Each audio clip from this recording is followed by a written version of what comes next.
Hi, hello, good evening, all parents and students. Welcome to this evening's webinar on the briefing, right, for the secondary school selection. As we all know, actually next week, early next week, the PSLE results will be out. And from there, then you will only have about 1 week or so to really submit your results in terms of the six choices of schools. And that will essentially, in a way, also determine your child's, academic life for the next 4 to 6 years. And we do know that actually that is something that is pretty daunting, right, for some parents if you look at it, especially if it's the first time you are doing this. So what we have done here at MindStretcher is to really put out a whole series of support resources to help all parents along. So let me introduce myself. I'm Teacher Weilun. I'm the academic director here at MindStretcher, and later on, Teacher Alvin, our co-founder of MindStretcher, will also be here to really provide some insights to parents. So over the years, we have been working with both parents and students with regards to after the PSLE secondary school selection, a few things really. Just number one, to take note of what that overarching view of the secondary school system look like in terms of the key educational pathways. So what we have done this year is you would see we had two separate sessions, one in the morning that was a bit more focused on the IP. So we provided more color with regards to some of the IP related schools programs. For tonight, actually, so we will not cover much on the IP part because we have done that in the day.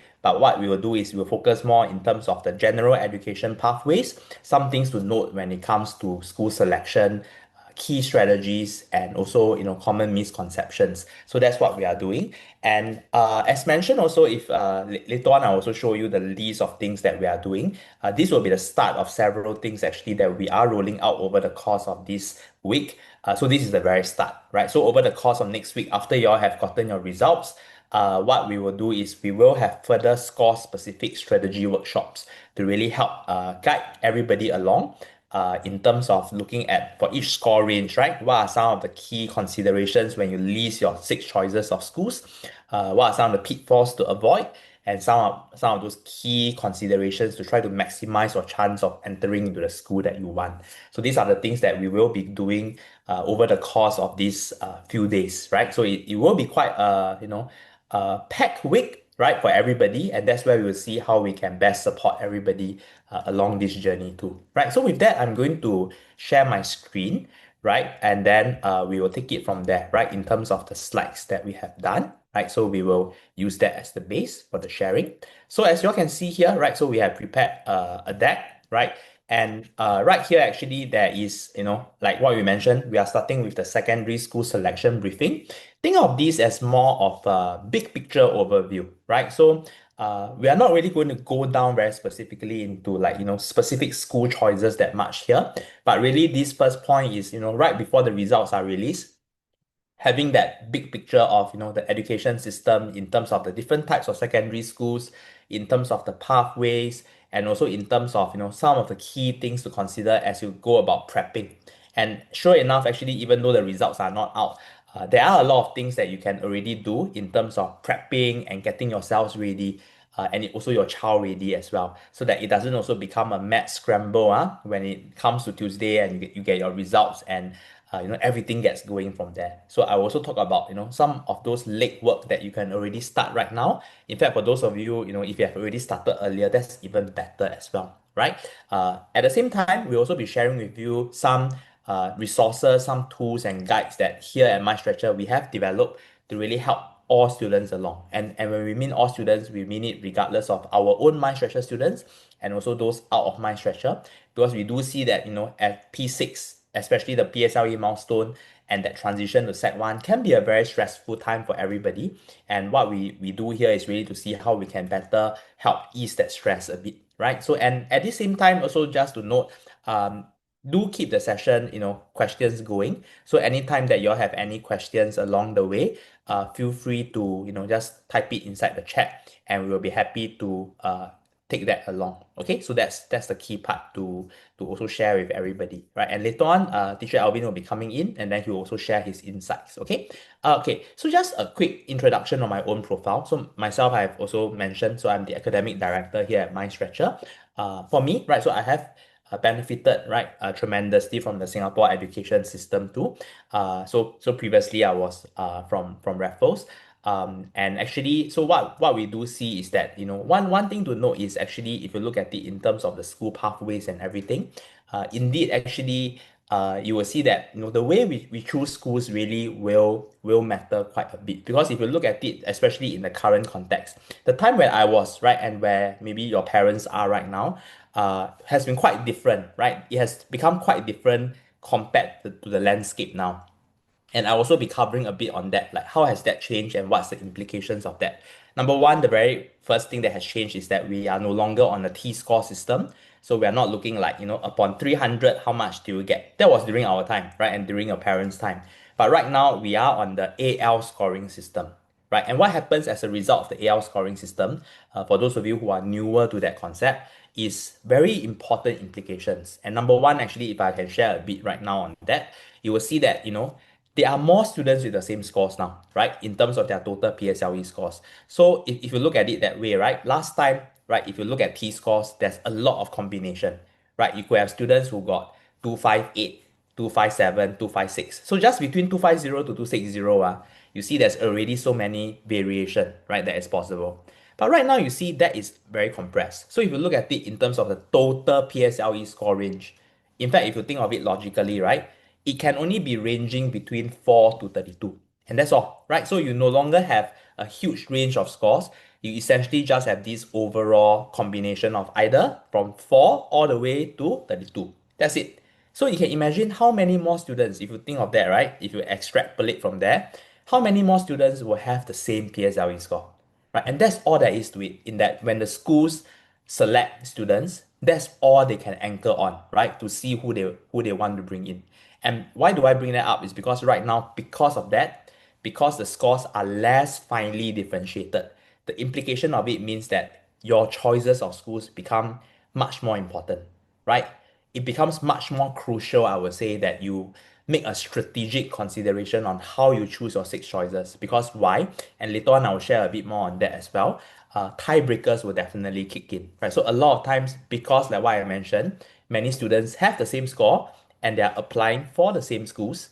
And where cases come up where there's only one last vacancy, tiebreakers will come in, and it's inevitable. So tiebreakers are a commonplace thing nowadays. And the way to really increase your chances of going to the schools, given the tiebreakers and everything, is to make sure that there are certain things that you take note of as you list your six choices of schools. So every year, actually, we do see for parents and students, right?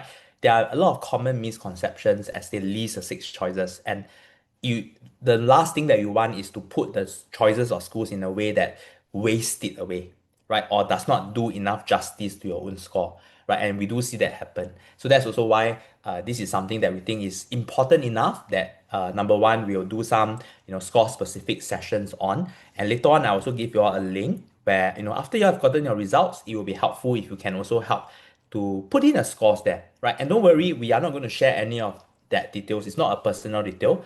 We will anonymize them as case studies so that during our score specific webinars next week, we will use some of these submissions as examples, especially those that are representative in being like good samples, and also those that we feel are illustrative of certain pitfalls or very common misconceptions that a lot of students and parents make, so that it is also educational for everybody, and it's also something that everybody can take note of and refrain from committing also, right, as they go about this exercise. Okay, so as mentioned, right, so results are out very, very shortly.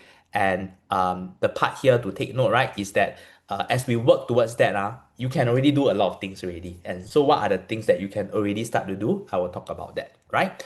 Number one, right? So maybe just before we go further in, also just to let the parents and the students here know too, right? So especially the students, I think right now, okay, notwithstanding the stress and a bit of the tension from the results, upcoming results, I think it's pretty much like a more low-key period in a sense that you have finished your PSLE, right? The exams are over, it's just now about the results. But take note, right, especially for everybody, is that jump to secondary is not going to be an easy one, right? So as you adapt to secondary school, you'll realize the need to build key foundations, the need to really manage and transition. Because number one, you realize in primary school you only do four subjects, right? English, Chinese, math, science, English mother tongue, math, science. But in secondary school, you take more, right? You're going to take new subjects, you're going to take more subjects. and your CCA commitments are also going to be higher. So the reason why I brought this up is because then it makes a lot of difference, right? In terms of finding a secondary school that is a good fit for you for the next 4 years, a place that you can really thrive, that you can really flourish. That's going to be something that is important too, right? To make sure that it is the right environment for you. And as I was telling the IP crowd earlier today, right? If you look at it, right? So essentially, the choice of secondary school will determine your child's career, academic life for the next 4 years. But if you are even for some of you here, if you are thinking about IP as well, that actually means the next 6 years actually. That's how interlinked it is. Because you realize as part of IP, actually they go on beyond Set 4 to year 5, year 6. Right. So it's quite a long journey and quite a lot of implications there as well. Right. So that's also the other part to note, right? And yeah, so thanks for the question. So I'm going to also, batch up some of these questions that I already see in the chat. And as and when there are relevant junctures, I will be addressing all of them too. Okay. Can. So do keep them coming anytime as I talk about something. If you have a certain thought and a certain clarification, you can put that in the chat. Okay. Okay. Next one. Now I have come to the first part where I want to address a bit in terms of some of the key initiatives here, right? To take note. And here, the first thing I want to talk about a bit is really in terms of the subject-based banding. Just maybe as a show of hand, right? So for the parents here, because for the morning crowd, I talked a bit about it, but I realized it's actually quite a good mix that some parents know quite a bit about it, but some are not as well informed about that. So maybe just as a show of hands, how many of you know what is subject-based banding and how it affects your child as they enter secondary school? You all can raise your virtual hand, and then if you know right what it is, you can raise your hand. Okay? Yeah, so I do see a couple of hands raised. Thanks for that. But not many hands, So I'm not sure whether it's because you all are shy to raise your hand, but that was the same response, and also judging from the questions earlier today, that was what I gathered as well. So why am I bringing this up is because SBB, subject-based banding, has very direct implications and link for the Set 1 posting exercise. So something very significant has changed since 2024, right? And so it was a very recent thing actually. So it was just last year. So the very first cohort to be affected as a full cohort going into Set 1 was the 2024 batch. So your batch this year is the second batch. So what has changed? What has changed is that now full subject-based banding has been rolled out. And what does that mean? Is that I'm sure the parents here will be very familiar with like express, normal academic, normal technical, right? So I think these are terms that are not new to you all. In fact, during my time, during our parents' time, this was the streams by which, depending on our PSLE score, right? Depending on what we get, we will go into these streams, right? We will be allocated into that. And that's something that we are all very familiar with. But what has happened since 2024 is that that has ceased to exist. So there's no more express, no more normal academic, and no more normal technical labeling with effect from the 2024 and the 2020 and 2024 cohort onwards. So why I say 2024 cohort is because then some of your parents may say, but no leh, but now my elder brother and all that, like they Sec 3, Sec 4 still got. Those will still have because they're already in secondary school. The first batch for this to take effect was the last year's Set 1 batch. So from the last year's Set 1 batch, which was the 2024 batch, and then going forward 2025, 2026, all will be affected. So from now on, in fact, from last year on, there's already no more of this, right? So that means when you go into secondary school, you are no longer streamed by express, normal academic, and normal technical, right? But instead, what happens, right? What happens is that there has been a change, and instead of streaming you by a certain bucket, right, which is like express, normal academic, and normal technical, what happens here is that now MOE gives some flexibility to students to take a combination of subjects in terms of the difficulty level that best matches their preference and their profile. So what does that mean? So let me explain a bit more on that. So you will realize in the past, right? In the past, it was very clear cut in that if you are in express, that means you go into express in secondary school, you will be in the express stream. All the subjects that you are taking will be at the express level. Okay? And then if you are at normal academic level, all the subjects you take will be at the normal academic level and you will be in the normal academic stream. Right? So when you take the exams at Sec 4, for the express people, you'll be taking the main exams. But for those at the normal acad, then you'll be taking the normal academic examinations. Right? So those are the implications. But right now, there's no more of that. So what happens is that there's no more different streams. But instead, what happens is when you go to secondary school, you will be able to take like a certain combination of subjects, difficulty level varying based on the ability level. So what that could look like is if I show you an example, is this, right? So this is a good way to look at it, right? So if you look at this here, right, this is what illustration of that new system look like under this new initiative of subject-based spending. So you can see over here, right? So what happens is, let's say if you look at this guy over here. So this guy over here, he came in with a PSLE score of 23. Right, 23, he will be posted via posting group 2. I will be talking a bit more about that later, so don't worry about that. In fact, that is also the key reason why I'm bringing up subject-based spending, because it has linked to the 3 PGs, and you will be seeing a lot of that when you all look at the set 1 posting. So I wanted to make sure that that was clear for everybody. So the idea is, you see this person who comes in via PSLE score 23. You can see what happens, right? So you see when he goes to secondary school, there is a mix of subjects that he takes. You see, he's no longer sent to, say, a normal academic stream. There's no more stream. But instead, he is allowed to take a different mix of subjects that best match his ability. So what could that look like is that you see here, right? 1G3, G2, and 1G3, 5G2, 1G1.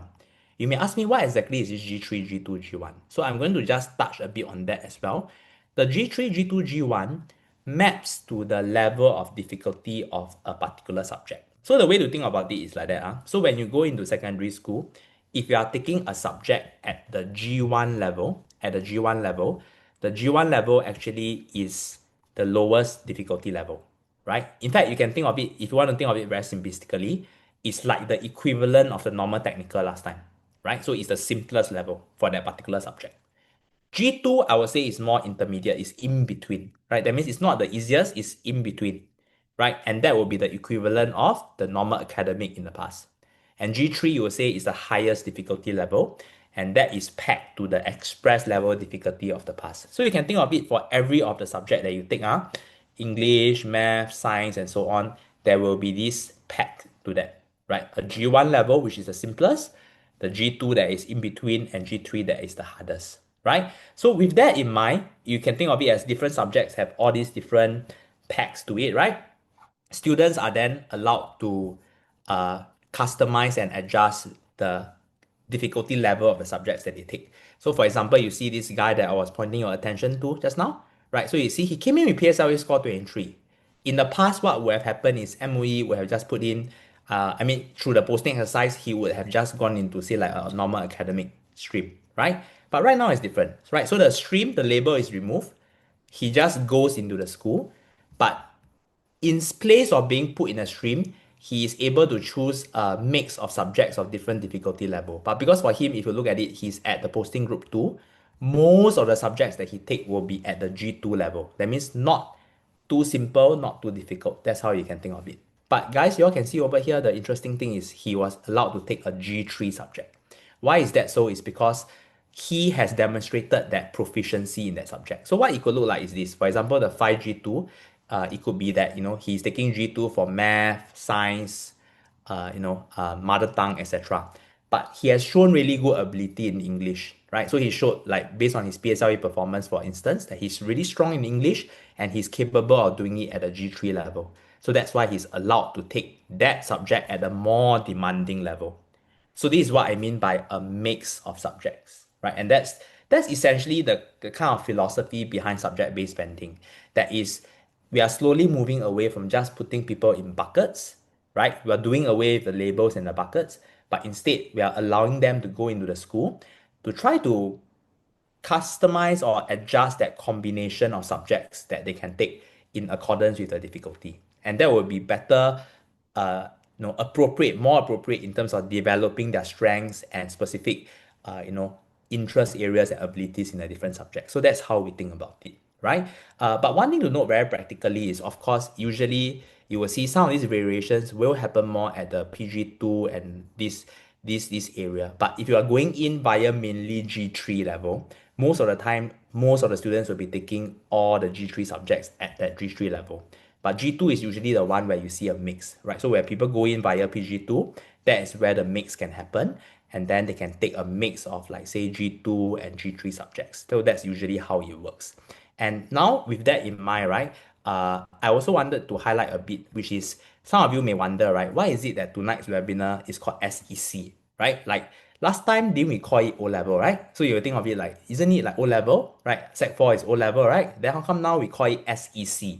What does this SEC mean? Why is there a change? So this is the other big change that has happened following the subject-based banding, which is that right now at Sec 4, there is still an exam. So if you're not in IP, there's still a milestone exam that you have to take at Sec 4. The key difference is the naming of the exam and the coverage of it on your cert. So what it looks like is new in the past is depending on your stream. So if you're in express stream, you're taking like the express for O levels, normal acad then is a normal acad for O levels, and then normal technical is a normal tech, right? But right now it's not like that anymore because the streams has been removed, right? So similarly, the exams will change. So how will it change in Sec 4 is that instead of exams by different streams, what you will have is just one overall cert, which is the Singapore Cambridge Education Cert, hence is the SEC cert. And on the SEC cert, what it will list is that it will list the different subjects that you took, the scores that you got for them, and the difficulty level of the subjects. So for example, you have something like English G3 and you got A1, right? Chinese G2, and then what's the score that you get? Mathematics, G2, A2, right? So why they do that is because that fits well with how the SBB subject-based banding structure works. Because remember, I told you for some students, they are going to be taking a mix, a combination of subjects across difficulty, right? So the way the exam has changed is to cater to that. And in case some of you are wondering, because you may wonder, how come now there's this SEC thing? What's this SEC that MOE also talks about? And here you hear. Then and you may wonder also, what happened to the O-level reference? What happened to the Express? What happened to the NA and NT? So with effect from 2024, those have been adjusted out already. Okay, so that's the thing to note there. Okay, and with that in mind, right, you can then see, right, how is it linked to the set one posting exercise, right? Set one posting exercise. The idea here, right, is that when you look at the set one posting exercise, this is the very important table that you all need to take note of. And I think there's a very great question in the chat, which I'm going to address later. So a few things to note from this particular table. This table actually shows you the PSLE scoring bands and the posting group for those respective bands. So remember I told you, right, the possible scores that you can get for PSLE is between 4 to 32, right? And so what happens here is depending on the score band that you are in, you will be assigned to a different posting group. And how do we think about a posting group? That is linked to that concept of subject-based banding that I mentioned just now. So if I give you an example, it's more for the benefit also of parents who are less initiated into this. If your score is between 4 to 20, generally we will think of it as you are in that block of students who do have a strong enough foundation, right? You have demonstrated that you have a pretty rigorous foundation, right? As seen from your PSLE, and you are ready for a certain level of rigor, right? In terms of the subjects that you are taking at the secondary level. So that's why if you are in 4 to 20, you will be admitted to secondary school via posting group 3. So what does this? So you may wonder, right? So some parents may wonder, posting group 3 means what? Right? So what does it mean when I go through posting group 3? There are two implications for the posting group. So I wanted to make that clear too. Number one, the first implication for posting group is that it determines, for a start, the initial subject levels that you take. So for instance, let's say if you are in posting group 3, right? If you go into a school via posting group 3, it will mean come to Sec 1, most of the subjects, if not all, the subjects they are taking, the difficulty level will be at the G3 level. That means the highest difficulty level. So that's how we think about it. Okay. So essentially the posting group will determine that initial subject difficulty level that you're looking at. So if you go in via G3, PG3, the subject level for most of the subjects that you will take, if not all the subjects, will be at the G3 level. Okay. Then similarly, let's say if you are at 23 and 24, then you'll be in posting group 2. So in a sense, in this category, we feel that the students can benefit from more progressive guidance, right? And so posting group 2 allows them to slow down the pace a bit. So by being admitted via posting group 2 into the school, they will be taking most of their subjects at the G2 level, right? Which is that means a lower difficulty level. Okay. And likewise, if you look at the last one, which is 26 to 30, going through posting group 1, most of their subjects will be at the lowest difficulty level, which is the G1, right? So very simplistically put, if I were to put it across, because this one can be a bit intimidating for parents who are new to this. If you just want to think of it very simplistically, in a way that you can link back to the past, the way to think of it is you can think of PG3 as like the equivalent of Express in the past. PG2 is the equivalent of like normal academic in the past, and PG1 is the equivalent of normal technical. If you like to think of it that way, that's the way to think about it. Okay. But of course, the very perceptive among yours may think that then what exactly is the change now then? The change now is like what we said, there is more flexibility in terms of the subject. So there are some students, let's say they go in via posting group 2, like what we say here, most of their subjects will be at G2. But it may be the case that, remember the guy that I showed you just now? One or two subjects can be more demanding level, like G3, as long as he has demonstrated the proficiency at the PSLE level. What is that? That is AL score 5 and above, right, for that particular subject. If he is able to reflect that, he will be able to take that at the G3 level. So that means for that student who goes in, right, so that student who goes in via posting group 2, it may be that, of the 6 subjects that he take, 5 is at G2, 1 is at G3, right? So that can be how it works. Okay, so that's the meaning behind posting group. The other very important thing that I want to highlight to you all is that the posting groups also affect the schools that you can apply to. Okay? So posting groups, right? Not every school will offer all 3 posting groups. So to give you all an example, you see here there's posting group 3, 2, 1. I would say a huge bulk of schools offer across all 3. But there are some schools which only offer posting group 3, right? They only offer posting group 3. So in that instance, right? So let's say if your child is entering via posting group 2, they will not be able to apply for that school, right? So that is the implication, the very direct implication, right?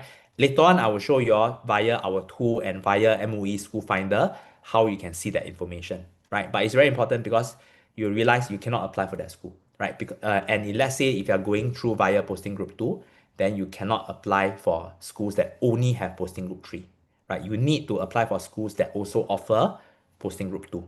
Okay, so that part I hope is clear. Okay. Next, another thing that comes up, which is also what the parent is asking, is if you all look at this here, right? You all may wonder, how come this 21 and 22 got this 2 or 3 one? Right? And then 25 got this 1 or 2. How come can choose one? Then the rest cannot choose. Is it? Is that how we think about it? So you are right. Okay. So the idea here, right, is that if you are at PSLE score 21 and 22, MOE actually gives you the option to choose your posting group. And that is a bit different from, let's say if my child, right, is PSLE score 19. If it's 19, he will be here, right? You see my cursor, right? He will be here. By default, if you look at your set one options form, by default, you are going to posting group 3. You cannot choose, right? You cannot say you want to go to 2 or 1. You cannot do that. It's by default, you are in 3. But where you can choose is really for 21 and 22 and 25. So do you see? So let's say your child is in 21. What's going to happen is that you are going to be given an option to choose either posting group 2 or posting group 3. So some of you may wonder, right? So why is it like that? Right? So why is it that MOE give us a choice? It's because you would think of it as these students are more on the margins, right? So the way to think of it is if you are at 21 and 22, it may be the case that you can feel, okay, so maybe the child is still capable of really, the rigor of a G3 level subject. But perhaps he could have just slipped up during the PSLE. Right? So as a parent, you may think, okay, I think my child can still do it, so I will pick PG3. Right? I still want him to do mainly G3 subjects. So I will get him to go via PG3. So I will make that choice. So that will be one group of parents. Another group of parents, they may think differently. They may think, okay, my child is at 21. What it means for me is I know my child very well, is he really needs more progressive guidance. He needs a more moderate pace. And so I'm very sure I need him in PG2. So that's why I will choose PG2. Right? So because these children are on the margins, MOE allows you to choose. You all get that? So that's the reason why you see there is these 2 or 3. So why I say it's important is because come Tuesday, if you are in this group, you will have to make a choice, right? For the others, they don't need. The others is by default, you are 3. You don't even need to think. You can only choose schools that offer posting group 3. But for this 21 and 22 and this 25, if you are in that category, you will have to make a choice, right? Do you want to go to schools via posting group 2 or 3 for this PSLE score 21 and 22? And for PSLE score 25 is whether you want to go via 1 or 2. And that's where I think there's a question from a parent, right? Which is, what are the pros and cons to choose PG3 or PG2, and even for PG2 and PG1, and how do we consider that? So I think one thing is like what I mentioned just now, that particular perspective, which is how do you think about the ability level of the child at that time, the foundation of the child, right?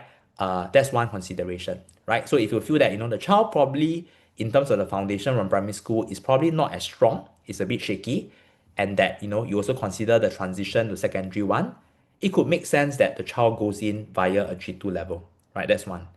The other consideration is that you should also notice, right, that right now, it's not to say also that once you go into G2, like the normal academic equivalent, that's it, right?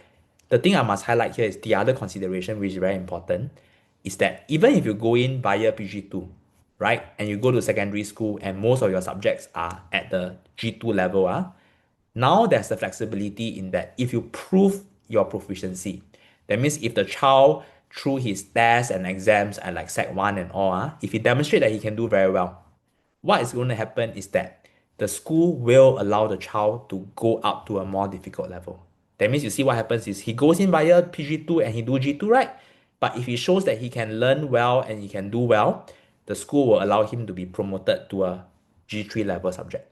And that usually when that happens is that will happen at the end of a year when the child has demonstrated enough potential and ability, right? And it's not only Set 1, even at Set 2 is also possible, right? That they are able to do that. So that's another consideration. So the consideration here is that there is that leeway still for that to happen. So it's not as though, okay, you go in through G2, take G2, that's it really. It's not really that. That is that crossover. And even in the past, it was like that. So for those of you, for parents, you will recall, even for those in the normal acad streams, there is that possibility of crossover if you have done well enough in the lower secondary level. So that would be the other consideration. But the premise here is the child must be motivated, the child must be disciplined enough to want to do that, right? So that's also the other thing that you should also consider. So I would say as you choose between the two, the very important consideration is the current ability level of the child, and also that idea that if you go into a certain area, which one is more suited for him in terms of his or her learning, right? And also number two, the fact that it's not a be all and end all, just the end. If you just take one, right, there's still that flexibility to change. Okay, if they demonstrate that ability in secondary school. Okay, so that's the other thing I want you all to go away with. And another very important operational consideration is, guys, to take note. So when let's say you choose already, right? So if you choose two, right, then you cannot change your rate. You cannot mix. So if you choose posting group 2, all your 6 choices of schools must be 2, right? Must be 2. So it cannot be you mix like, cai peng like that, right? Some you choose 2, some you choose 3 for the posting group. You cannot do that. So once you settle on one posting group, let's say you settle on posting group 2, all your choices of school will be on the basis of posting group 2. It cannot be some 2, some 3. Okay, so just want to make that very clear to everybody. Okay, so that's the part to note. And for the others, then there's no such thing also. So you see 4 to 20, right? Straight away by default, you're posting group 3. So all the schools that you choose will be on the basis of posting group 3. So you cannot choose any schools to enter via posting group 2. Okay, can? So that's the other thing I wanted to highlight as well. Anyway, also just to highlight that teacher Alvin, so our co-founder of MindStretcher, is also in. So later on, he will also provide his insights as well. Yeah. Okay. So that this is this portion. Okay. So with that in mind, right? So let's take the chance to go through some questions, and I'll also use the school finder and some of the tools that we have built to really let you all have a sense of this. Okay. So let me just unshare this first and use the school finder to show you all what some of this information look like. So far you all have seen the information on the posting group, you all have seen the information on like the score ranges and everything, right? So I just want you all to be sensitized to what that looks like when we look at it in terms of the school finder itself. So let me just toggle over to that. So you all can see on this particular slide here, uh, this page here, right? So you all can see the page. This is actually the MOE school finder, right? And this is I would say is one good first source of information. And later on, I'll also show you some of the tools that my structure here we have also developed to further support the child's experience with regards to the school selection. But over here, a few things to note. So if you all go to MOE School Finder over here, you all will see, right, the listing of schools. So let's say, for example, we see this school, which is ACS Barker, right? If you click under the PSLE score range of 2024, that's where you will see a bunch of information. Yeah, so I want to just orientate you all to this so that you are familiar and how that links to what I have told you all just now. So you can see over here, right? So posting group 3, 2, and 1. What that means, right? So is that essentially is the three groups that I was talking about, right? And you can see here, ACS Barker is one of the schools that offer all three groups, right? And generally, if you think of it logically, the posting group 3 will have the lowest cutoff, right, for the cutoff points. Posting group 2 a bit higher, and posting group 1 will be the highest. Okay, so that's how we look at it. So you can see over here, ACS Barker offers all three. In case you're wondering, so what's the difference between affiliated and non-affiliated? Affiliated means if you are in a primary school that is affiliated to ACS Barker, uh, then you can go in via this score range. You can see that it's actually more favorable, right? More favorable. It's easier for you to get in via affiliation, right? But guys, do take note here that there is a catch to it in that if you want to go in via affiliated school status, do you all know what you all need to do? Just to check your understanding also. What do you all need to do in your school selection if you want, let's say if you are in an affiliated school that's affiliated to ACS Barker, right? What do you all need to do, right? To enjoy the affiliate status. There's something that you need to do on your application. Do you all know what that is? You all can type in the chat. Anybody knows? What do you all need to do when it comes to like affiliated schools and when you all want to, yeah, correct. Exactly. Right. So some of you have mentioned, so very important. You need to put it as the first choice. Okay, so that's a very key thing to note. So some parents sometimes they didn't realize that, right? Then you realize, oh, it's okay, I have affiliated school status, right? Maybe I'll put it as second and everything. But you can't, right? So the idea is if you want to enjoy affiliated school status, it has to be your first choice. Okay, so just to take note of that. Okay, so that's the part to note. The next part to note is that I will also just take the chance here to see, okay, I think some of you said no idea, right? Okay, so good. So it's good that now you all know. So first choice. Okay, so you remember that. Since I'm on this page also, I thought I would just take the chance to highlight to you all as well what these scores mean too. So the thing here is you see, right, in every category, you see these two scores. So what that means, right, if you look at it, right, under posting group 3, under non-affiliated for ACS Barker, there's a 5 and there's a 9, right?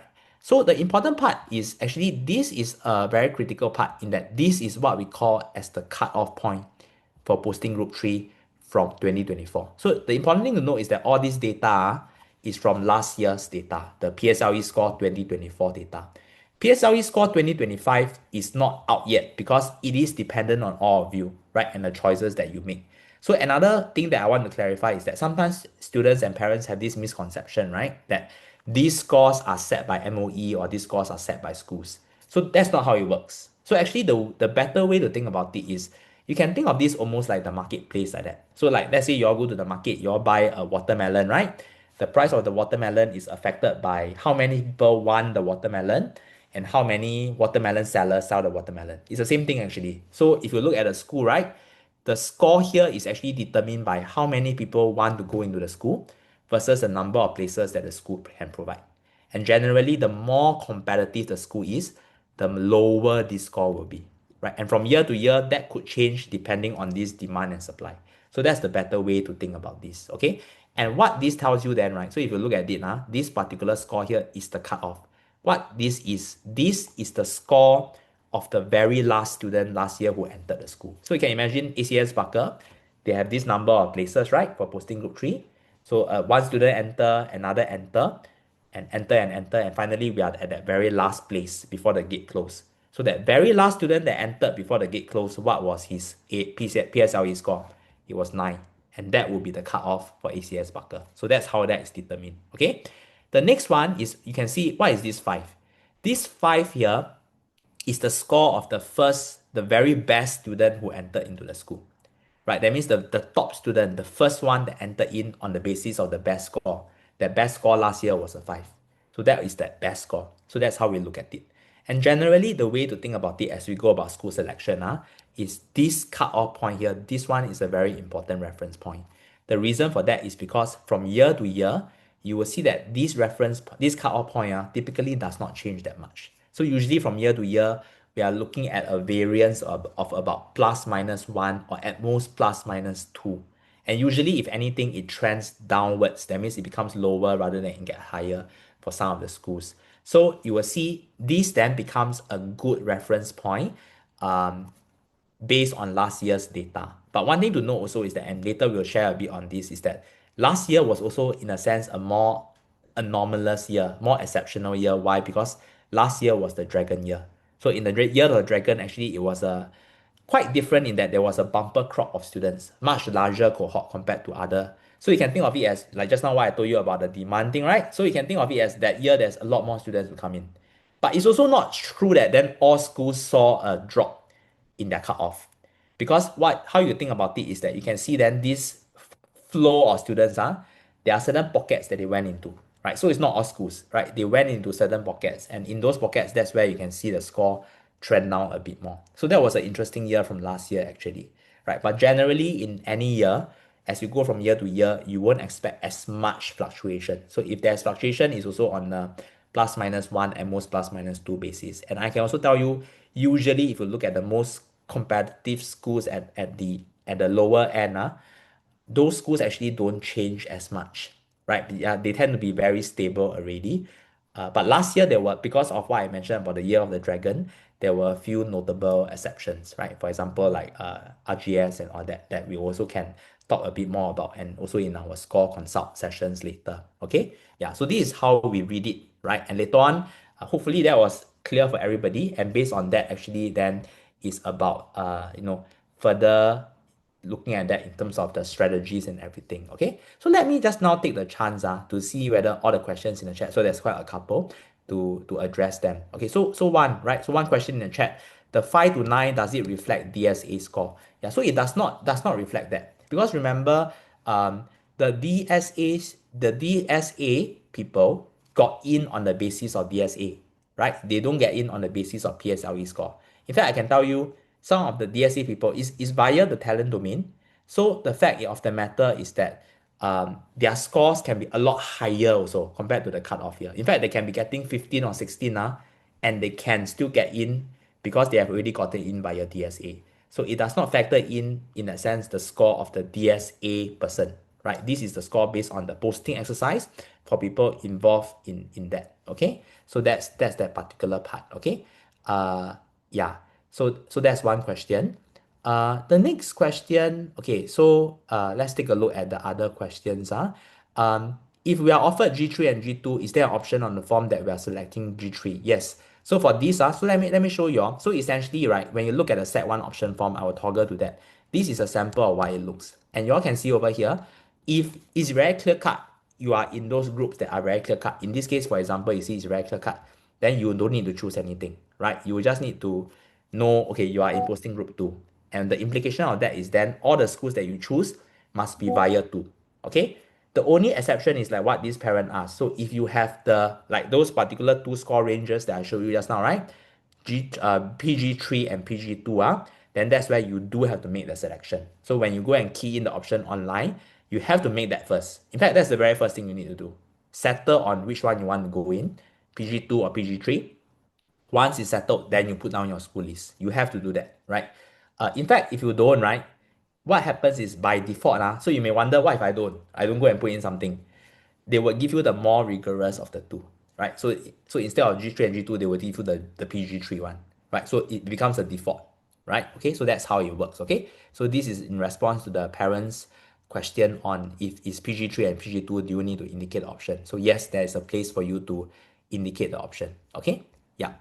Uh, okay.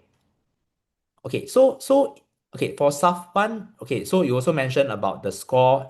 If your total score is 19 and the score for a school's G3 is up to 18 and G2 is from 21 to 24, can you still choose the school for G3? Okay, so two things here. So number one, I'm assuming so in this case lah, right? That for your case, you are thinking about applying via PG3. So that must be the assumption, right? That you are going in via PG3. That's why you will be applying on the basis of G3, right? And so if that assumption is true, I would say in this case, this will be what we consider as a stretch school. What do we mean by a stretch school is like that? A stretch school is a school where the cutoff point is below your PSLE score, right? Or your child's PSLE score. So what it means is that if you just base off last year, right, your child wouldn't be able to enter, right? Because as a matter of fact, your child was 19, the cutoff was 18, right? So that means technically should be no hope. But is it worth a try? The way to think about it is like that, right? Number one, is it your dream school, right? If it's your dream school, right, and you do want to give it a shot, there is that possibility of doing it as one of your top choices, right? Just to give it a shot. And why? Because like what I said, from year to year, there can be some variance sometimes, right? And we don't know where it will happen, right? Nobody has a crystal ball. We cannot predict. But what we do know is that it can happen, right? So it could be the case that last year the school was 18. It could be that this year it trends to 19. There is a possibility. And in fact, you can see there is a possibility also because you see last year Dragon Year, right? It could have been that, with that remove, that trending effect can happen, right? In fact, in any year also there is that possibility that plus one variance is possible. And if that happens, then your child is in a very good position because he put it at the very top. So I would say that in this case, it will be a stretch school. But if it's a dream school for you, it's worth a shot. Because if you don't try, you confirm won't get in, right? If you don't put it there, you won't get in. But if you try, if you put it as one choice, there is a chance that you may be able to get in if all these circumstances align. So that's how I would think about it. But the way I also say is that you cannot try your luck for all six choices, right? At most, you want to try, you can only try for like the first or the second. That's all. The thing is, if you try your luck for all six, that means you try really stretch schools for all six, you will see that the problem here is you have a risk that you don't get into any of the ones that you can choose.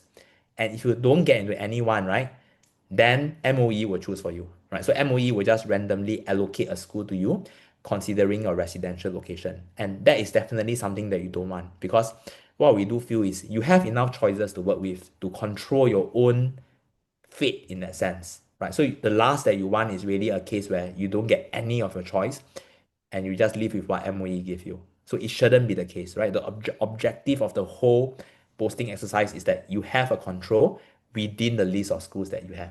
Okay, so that's also something that we want you to take away with. So you can try for stretch schools, you can try for dream schools, but it cannot be all your choices is that. Okay, so this is in response to the question. Okay, yeah. So I think that's the one in the chat. Let me just take a look at in the Q&A the other questions as well. Yeah. So okay. In terms of schools with affiliation, how do they decide how many vacancies go to the non-affiliated? So typically there is a certain quota that will go towards the non-affiliated application. So that's something that is actually assigned within the school itself. Okay, so that's the part to note. Um, in this case, right? So if you look at it in terms of 2025 data, when will it be out? That will be later on. But I will say by the time the 2025 is out, it's not relevant for you already lah, correct? Because by then it's done deal already, right? So this parent is asking when is 2025 data out? After how many days of result? Um, it will be after your choose, right? So remember how the cutoff points are determined is demand and supply. So it will literally be your demand and the supply of the schools. So it will only be after this exercise is wrapped up. Yeah. Yeah. So Yeah. sorry, So Alvin, yeah, go ahead. Yeah. yeah, I want to add in a point about affiliation, right? So Mm. in the past, up to, if I remember correctly, up to 5 years ago, there was one issue with affiliation. When it comes to affiliation, there were some schools where practically all the students from the affiliated school. But I think 5 years ago, MOE set a ruling. The ruling is now this. The ruling is that right now, at least 20% of all secondary school places are reserved for students who do not come from affiliated schools. So right now it's at least 20%. to ensure that it's not monopolized by all the students from the affiliated school. So this was a ruling which came to existence 5 So not to worry, there is at least 20%. Why I say at least? It is the minimum. Some schools may have more, some schools may have less. Okay? Yes. Yeah. Yeah. Then there Okay. was one question about Weilun. There was one question which was asked about if my total score is that. Do you see that question? Let me put this You mean question. the one regarding the 18 and the 19 one, Yes, right? yes. Yes, correct. You So want the me question to has been answered. yeah, I just answered it just You now. just answer it's fine. Yeah. Sorry, I Okay. missed it. Okay, yeah. Yeah, no Okay, so I problem. think yeah. Okay. Yeah. So I think the most important thing which everybody needs to understand is that the very important thing, and this is what we always say, right? The school you have the fine margins really don't matter. What matters is really what you do in the school, which ultimately does matter. Okay, you can go to this particular school. So let me ask you just one general question, right? Do you think that there's any real difference if you go to a school? I'm just giving you a hypothetical example. Do you think there's any real difference between you go to a school with a cutoff point of 16 versus a cutoff point of 14 or cutoff point of 13, right? The difference is not going to be a lot, okay, because it's at the fringe. And the difference is doesn't depend on the school, the difference depends on the students who go in. So people have there is always a misconception about this, and this is what I want to clarify as well.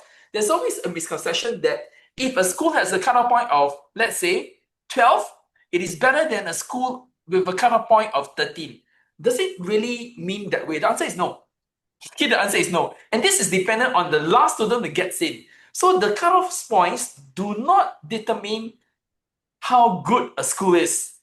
What determines how good a school is will ultimately the students which they produce at the O levels or the G3 or the secondary school exams going forward. This is the most important thing. Okay, so we need to understand that, right? What the school as environment. So when you want to consider these schools, most importantly is consider it depends, okay? It depends on what you're looking for, whether it's CCA, the subjects you like, and of course the environment. I think all these things are important factors to consider at this point in time. Okay? Yes. So William, you showed them the tool which we have. Oh yes, I'm going to show them now. Yeah, Yes. based So on the yeah. there's a reason why we did this, so that everything is in one place. Yeah, can. So I will show them now. But before that, maybe just another quick question. I think from the same parent is just now I mentioned, right? So if you don't get your six choices, what happens is you will be posted by MOE to a school, right? I think the parent is asking, so does that mean you'll get posted to a school as close to your cutoff point or closest to your residential address? So the key here is that if you don't get your six choices, the key is that is whatever remaining places that are left. So that means the whole exercise is done. People all got the schools, you didn't get the six, they will just base off whatever places is left. They take into account residential, but what they are saying here is amidst all these factors that they consider, they will just see, okay, so there are places here, I'll put you there. It doesn't mean it's near your cutoff. So it doesn't mean that it's going to be near your PSLE score range. It could be further away also, right? There's no guarantee. So it doesn't mean that just because you are at 12, they can give you something that is also around the cutoff of a 12. It doesn't mean that. It's just whatever remaining places that are left. So in short, don't go there. Don't even think about being in that scenario, right? Like I said, there is a lot of control that you have because of the choices that you have. So make good choices so that you can stay at least within the list.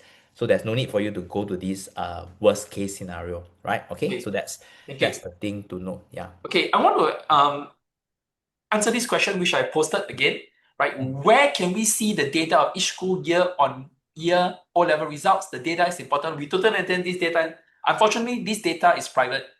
So you're not going to find it on any school website. In the past, 4 or 5 years ago, selected schools, when I say select, is the prerogative of the school. Some schools may post it.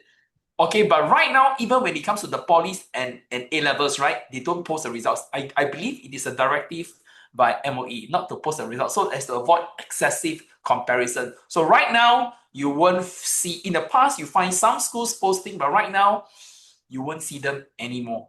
Okay, so that answers the question.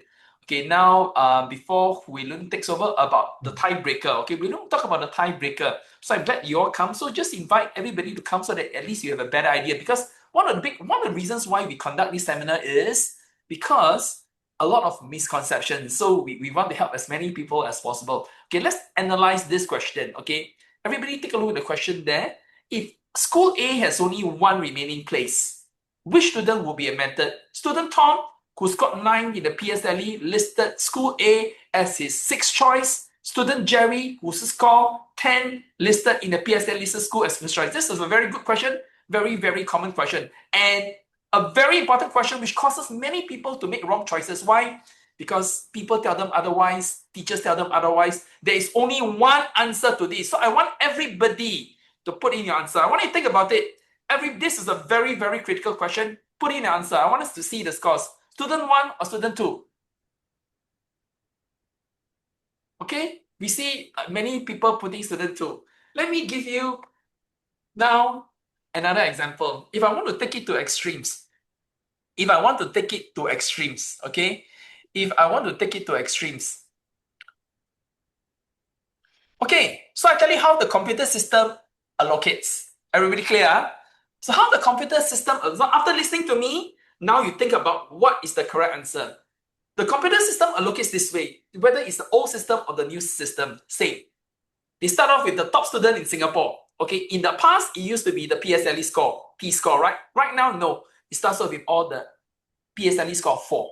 Do you understand? After it locates the 4, it goes to the 5. After it locates the 5, it goes to the 6. After it locates the 6, it goes 7. Okay, right now, we come back to this scenario right now, school A. Student Tom scored 9. Now look, student Tom puts first 5 choices. Let's say student Tom puts a school with cutoff point of 6, he didn't get in. He puts in another score, first choice, 6 of a school, he didn't get in. He puts in 2 schools with 7, he didn't get in. He puts in 2 schools, 1 school with 9, he didn't get in. Okay, so his student, he put in first school is 6, second school is 7, third choice is 7, he didn't get in. Fourth choice, he put as 8, he also didn't get in because the school's other people. Fifth choice, 8, he didn't get in. Now look, now we are left with the 6th choice. His 6th choice is school A. What happens? There's one more place. His name appears first. He gets the place. He's the last student there. He gets the place. Now you see, we are not even considering student Jerry yet. Do you agree? Student Jerry has not even come into the picture because the number 1 tiebreaker is your score. Everybody clear? Everybody clear? Number 1 tiebreaker is your score. I don't care. I just give you an example. If I am, let's say, I am student Tom, I got 100 choices. My PSLE, I'm just giving you a hypothetical to make it extreme. 100 choices. This school A is my 100th choice. Another student with PSLE score of 11, he puts school A as his number 1 choice. I don't care. I come first before you because my PSLE score is harder. So everybody clear? So once you finish, now look, now student Tom finally gets his last school, 6th choice, 9, he gets in. 9 finish up the quota, school A closes. Now, Jerry appears into the picture. Now he put school A as his first choice, but the door has already closed because Tom took it already. Everybody clear? So this is a very common misconception. First priority, your PSLE score. Otherwise, it will never be on merit. Clear? If it is the same score, then the tie breaks come into play. So this one, there's only one answer. There's no ambiguity involved at all.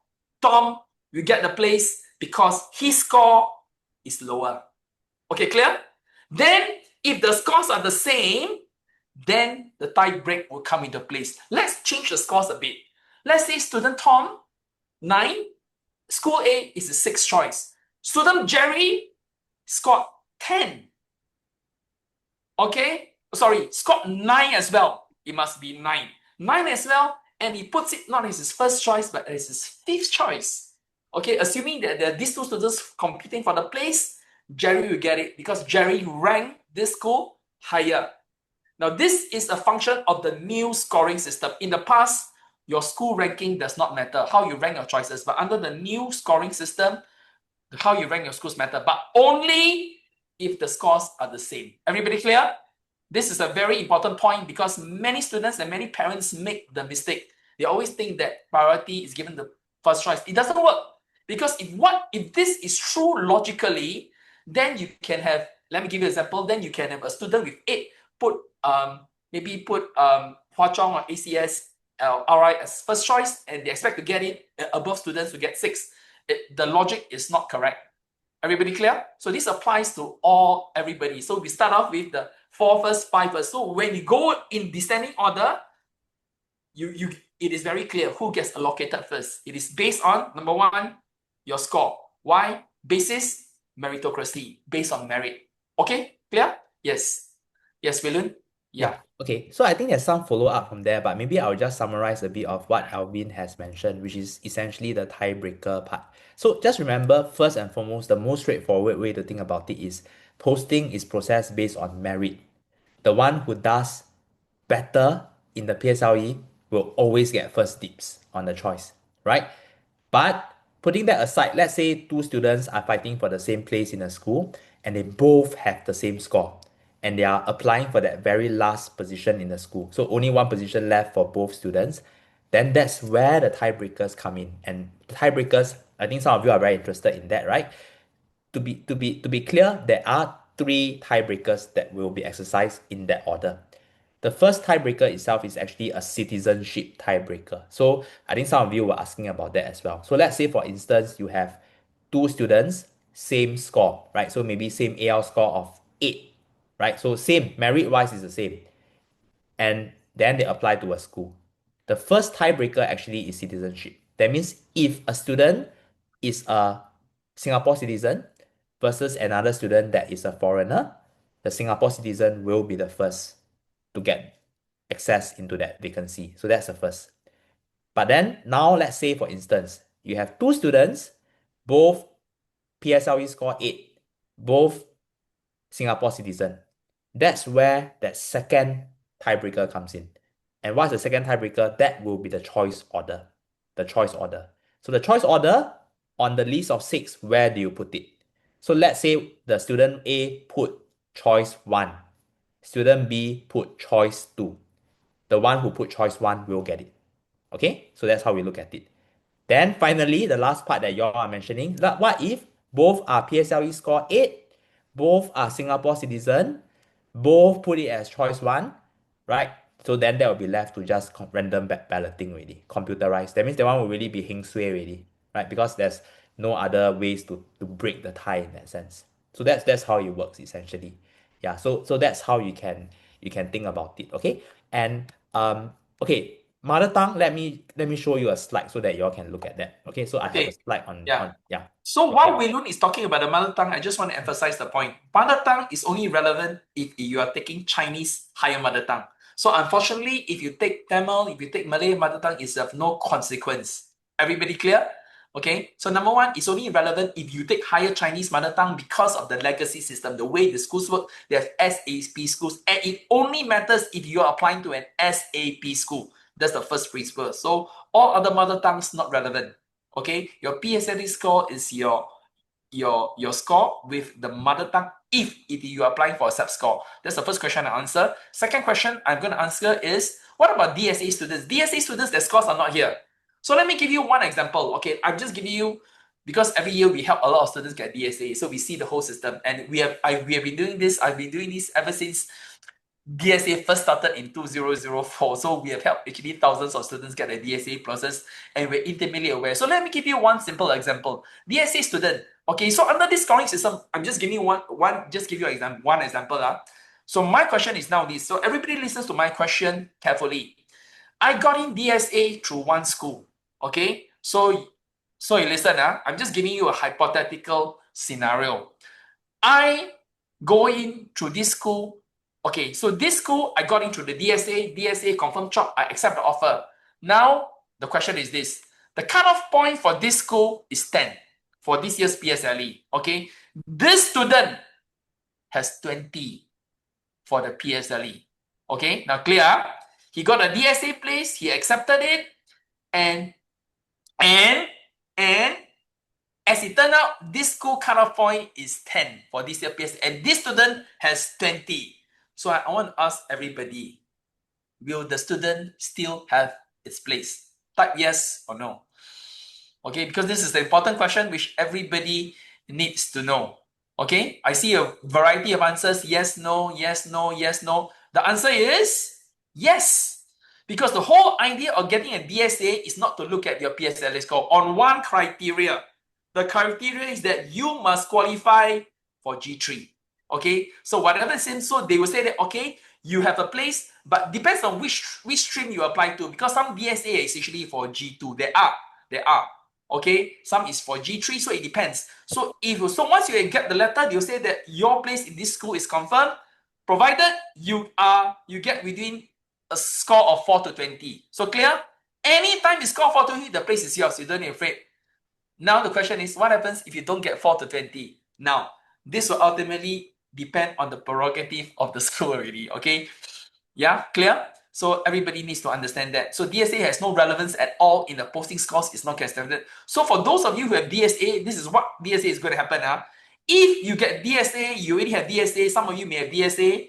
I do not know the people here, but I'm just giving you an example. Some of you have DSA. You would have chosen the school already by the end of last month, latest. Okay, and when you receive the PSLE results, this is going to happen. You get the PSLE result slip. The second letter, you're going to have another letter. Your place in this school has been confirmed. Let's say you go to Bukit Batok Secondary School, BSA. Your place in Bukit Batok Secondary School has been confirmed. You will now be out of the PSLE scoring system. So your name doesn't even go into the ranking anymore. Clear? Clear? Okay. Okay, where can we find consolidated score lists of prior year? We don't have prior years, but we can give you the tool which we specially created to help all of you so that you don't need to navigate schools one by one. Will you later you show them? Yeah, Yeah. I'll show them. Okay, Yeah. so Okay. next question, I'm just answering the question should I see now. So if my child did not apply to take HCL, cannot apply Dhamma High, you still can. You still can. So I just want to answer this question, right? You still can. Everything depends on your PSLE score. Okay, everything depends on your PSLE score. So if my child did not take HCL, can you apply for Dhamma High? You can. Everything depends on your score. Because once you are in the top 10%, you got options. Do you understand? The question is whether you're top 10%. Yeah.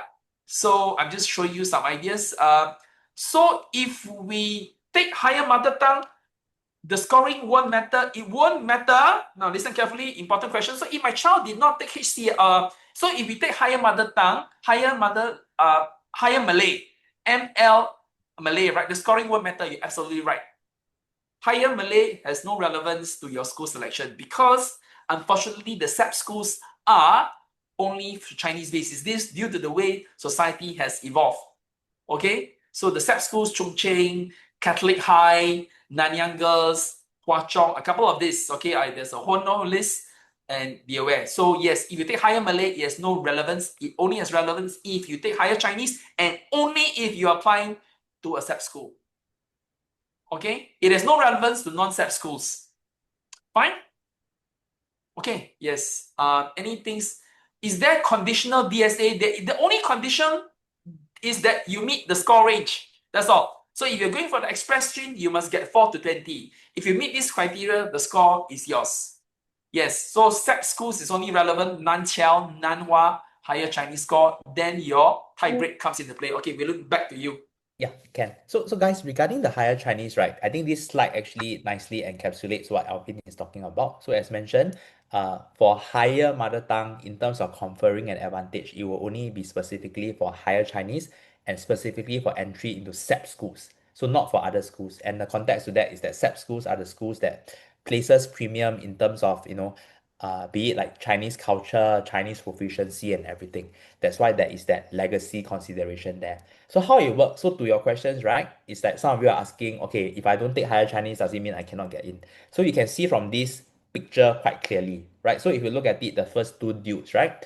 The guy with 7, he doesn't even take higher Chinese, right? He is PSLE score 7 without higher Chinese. The second guy is PSLE score 8 with a distinction in higher Chinese. If you look at these two, that guy with 7 and no higher Chinese will get first dips into entering into the SAP school, even though he didn't have higher Chinese. Because why? Ultimately, the key, the main first focus is still your PSLE score. So if your PSLE score is better than the next person in line who wants to get in, you will still beat out that person. Okay? But where does it work in terms of how the higher Chinese confer the advantage is, let's say you both have the same PSLE score. So if I give you an example, right? So if you look at third, fourth, and fifth, the student here, you will see that the third student, 8, fourth student, 8, fifth student, 8, right? The third student is 8 with a higher Chinese of merit, fourth is 8 with higher Chinese of pass, and fifth is 8 without higher Chinese. So if you look at it that way, they are all 8, right? So what's going to happen is the one with the best higher Chinese score is the one with the first dips on entering, right? So that's how we look at it, right? So that's essentially what we mean when we say that you still take into account merit, and to the extent that if you do well enough for your PSLE, even without HCL, you can enter into a SAP school. So it's not true to say that HCL is a requirement for entering SAP school. It's not true. Yep. So you can see over here, right here. But to say, that's it, right? So if you enter into the school though, so once you enter into the SAP school, there are certain obligations and expectations of you. So typically in those schools, you will be taking Chinese at a higher level lah. And that's what you should know what you are in for lah, right? So because you wanted to go into a SAP school, there are expectations in terms of that exposure to Chinese at that higher level. That's why it's a SAP school environment, right? Okay, so that's the thing to note. So then next, right? Okay, I wanted to highlight a bit in terms of the listing. So a lot of you were talking about the listing, right? So I'm going to show you all that now, and it's really a tool that we have built, and okay, okay. I will continue with the question later, okay? So, unfortunately, so this guy asked, so if HCL failed, is there any other advantage than those who does not take HCL? If you're still talking about SAP school, then not so already, right? So if you failed the HCL and you didn't really do well for the PSLE part, I don't think there's any other redeeming factor in that sense, okay? So that's the other thing to note. Okay, let me show you all the tool now. So what I want to show you all is essentially, I think some of you were asking about the consolidated score basis. So what we do recognize here is that we also recognize some of the key pain points of parents from year to year. One thing that does come up is that we recognize, sometimes if you look at the like school finder that we showed you all just now, right? The school finder actually, if you look at that particular page, it doesn't really show you essentially the focus areas, I mean the consolidated schools. But what it shows you is school by school. So that means you look at it school by school, you then see, okay, for the school, the cutoff point is this. Then it's very hard to compare also, right? Sometimes because you don't see them all together. So what we have done here is that we have put together, right? So if you look at it here, Okay, maybe wait. Sweaty, if you don't mind, you can share the Yeah. link in the So ah Weilun, you bring them to the Cher AI guide first. correct. Okay. Yeah. You So start from this that home screen. this correct. This is the home screen. So Cher Okay, home AI screen. guide. No, Ah, home screen, you take away the school guide first. correct. Okay, Yes. because right now we are going straight into the school guide because there's a reason why I want to say this. Cher AI, just go to the Cher AI first. You understand? Ah, This is not the home screen. correct. I mean the home screen is just the other tools. You want to Exactly. say, So this is the reason oh, why we need to do this. Okay, you understand? okay. Yes. Okay. So everybody, Uh, you must join this community because there are a lot of free resources. Okay, free resources to help all students. Okay, so it's very important that we assign on to this so that you get all free resources, whether it's reading for oral, primary, and secondary. So one of the reasons why we have this is that we find that it's very difficult to collate data, especially for this. So whatever we have, the school guide also, we built it here. Okay, so mm, please go in, sign up, and you get a lot of free resources. This is for everybody. It doesn't matter whether you're a MindStretcher student. It doesn't matter whether you are. So please go to Cher AI. Okay. So mm, once you go to AI, William, can you navigate? Yeah, we're willing to yeah, help every student confidently navigate the Singapore education. So it's not just, it's also a tool for parents as well. So from here, how do you navigate? Yes. yeah. And William, is there a menu? Actually, this is the main one Menu. built for the Okay. Cher AI study Okay. guide. Yeah. So I Yes. think the others, combo coach and all is separate. Yeah. But I Okay. think we can use this one here. So this one really Yes. I think is that one-stop shop, for everybody in this secondary school choice week. For everybody to really utilize the resources here to help in terms of secondary one posting. And really, if you all look at this link here, right? So we'll post this in the chat. You can see there are a few things that you can utilize here in terms of the tools. So I think one of the parents did ask, okay, uh, is there like a school listing on a consolidated basis? So if you all look, if I scroll down for you all, so you all see over here this browse schools, and if you all click on that, you can actually see here a school search. So how does this work is that right now you all don't have your score yet, but the way to think about it is like that. So you all can see, okay, maybe right now my child's estimated score based on his prelims, maybe it looks like it's going to be a 12. So maybe I want to think to myself, okay, 12, what kind of schools are within that cutoff, right, for 12? So the way you think about it is, okay, 12, then I'll put 12, and HCL score, okay, maybe I'm still interested in some SAP schools or all that, and I did do HCL and I got a merit, so maybe I think I'll get a merit. And I'm on the basis of a PG3, right? So like I said, the posting group 3. So I click that, and then what I'll do is I'll press a search. And what you see here is after you press a search, this is where you have a consolidated listing of school, which you won't really see on the school finder for MOE because that one is more on individual school basis. But what you see here is the whole listing of schools together with the location and their cutoff point. So you can see very clearly in this case, right, essentially all the school listing that are available, right? And you can see that there as well, right? So in short, actually, if you look at it this way, if you just reset the function and then you just press a search function, you can actually see the full listing of schools, right? So if you just look at it this way and then you just press search, right, you can actually see all schools with all the cutoff already. So I think this is what the parent had in mind, is a is the full listing. So if you look at it this way, you can see like what I said, right, the cutoff point actually is the last student who got in last year, the very last cutoff point of the last student who got in. The best score is the best score of that first student who got in. So you can see both. And then this one here, this is the affiliated score. So if there is a school affiliation, this will be the score of the affiliated student. Okay? Yeah, so that's how we look at it. So this one will give you a consolidated view, right, in terms of the school search. And that's where you can see the full schools. And if you need, so if you don't want the PG3, you want to go on the basis of PG1, or if you think your child is getting in via PG2, you can also search it in that regard. So the scores here will change because it will be based on that posting group. So you could have the same school, but because the posting group has changed, now you can see, for example, PG2, the score is going to be higher, right? So that's where you can do like a consolidated view. Okay, yeah. So this is the part.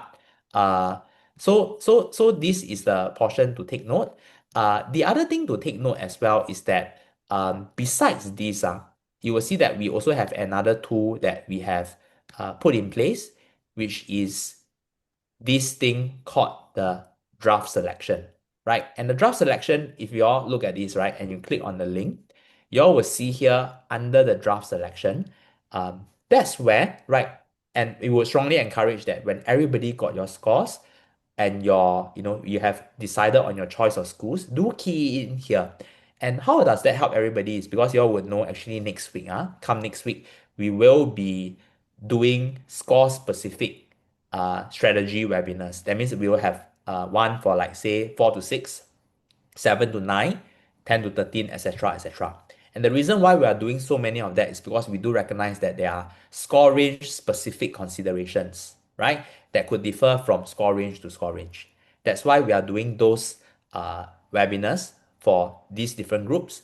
But to make that useful for everybody, we will be using examples, right? Case studies of actual submission that people are thinking about, like in terms of their choices of schools, so that we can use those as a way to highlight misconceptions and what are areas or what are things that we thought are good practices. But for that to happen, then we will need some of these case studies.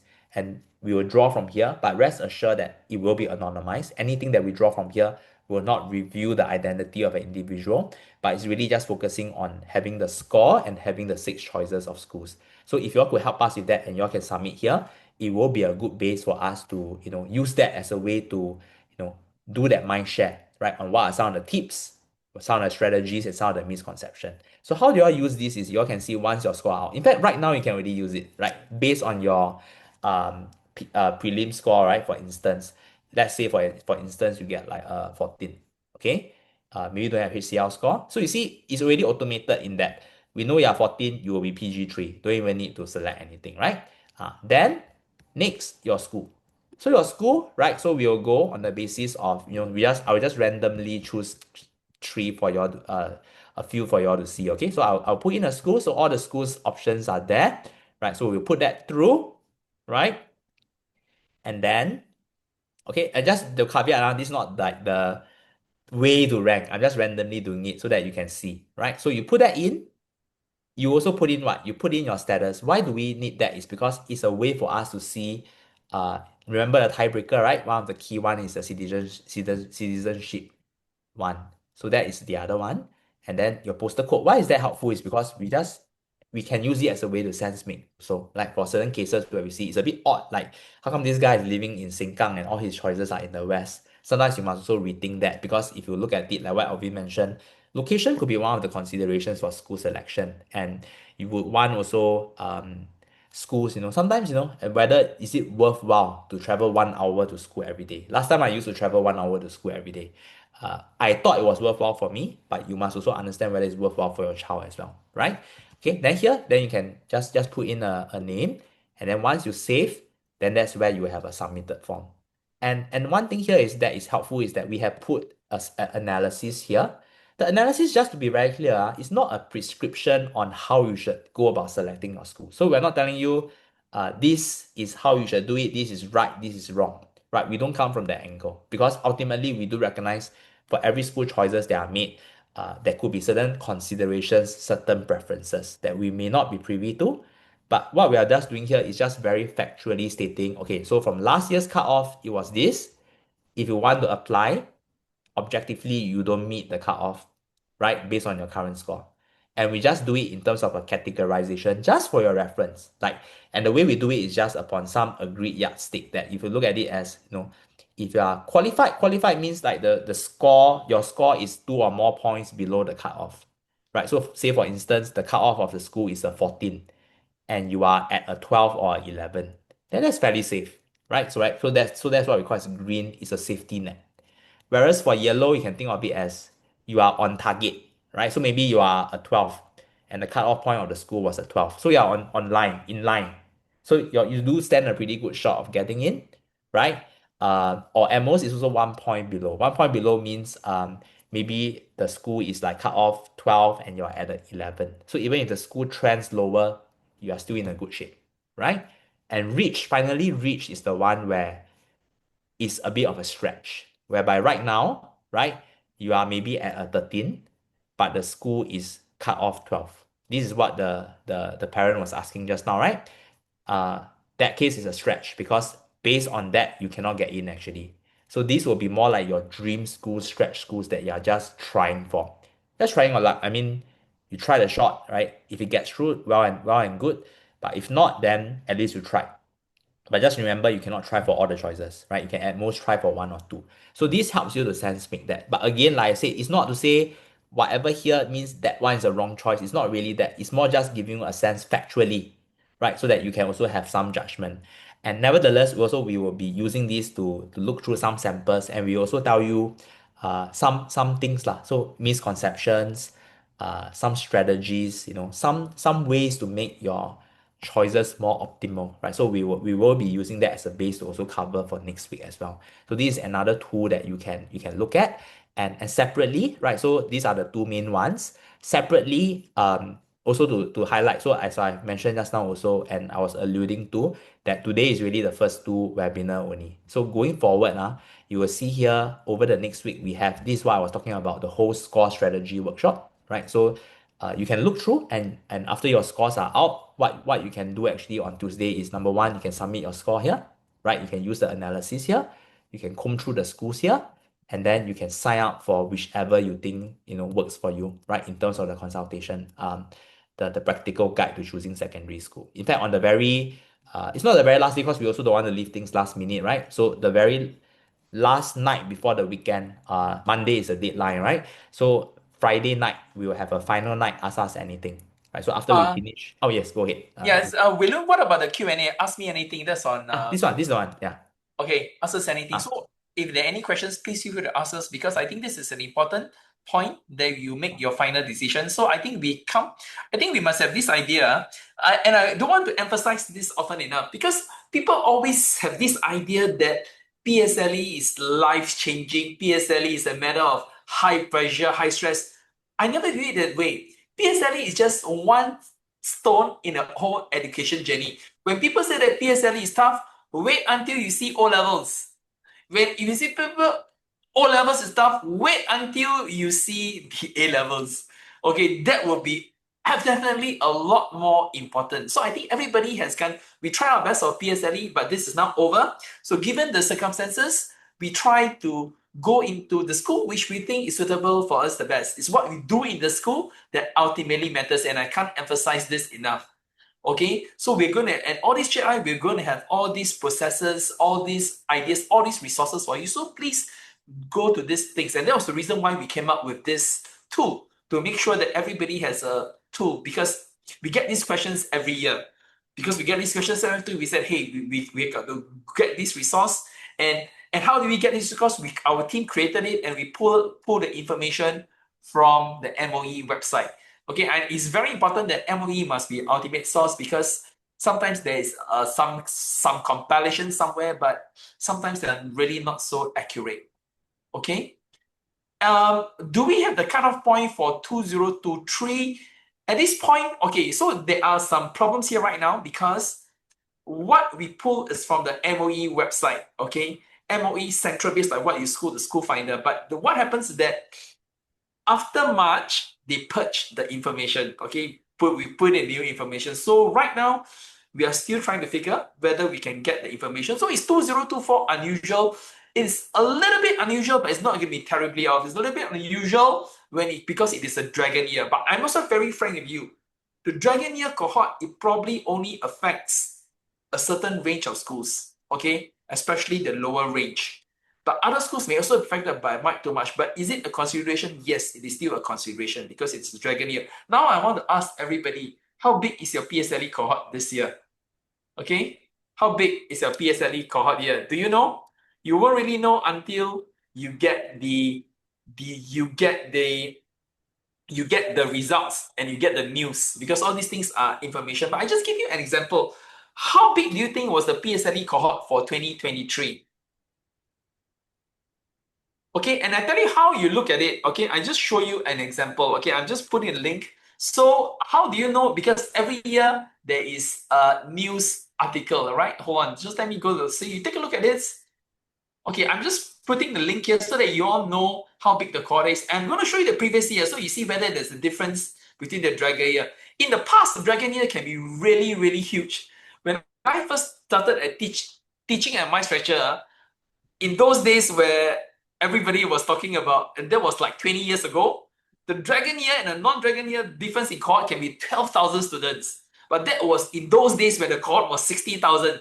Right now, the cohort size has decreased substantially. So I want to take a look at, I'm going to share the link with everybody so that you know, okay? So I'm going to share the link so that you will understand what is the implications. So I'm going to share these links. Okay, this is a news article last year. So from here, take a look. This is the, you can take a look at yourself, but I just want to show you why this is important, in the sense you get a cohort size. So from here, last year, dragon year, you got a cohort size of 38,000 students. Okay, so right now, let's go to 2023 when it was a, 2023 when it was a non-dragon year. Okay, and the reason why I'm bringing you this is that if you were to look at the other cohort sizes, this is a cohort in 2020. This is 2023. What I show you was 2023.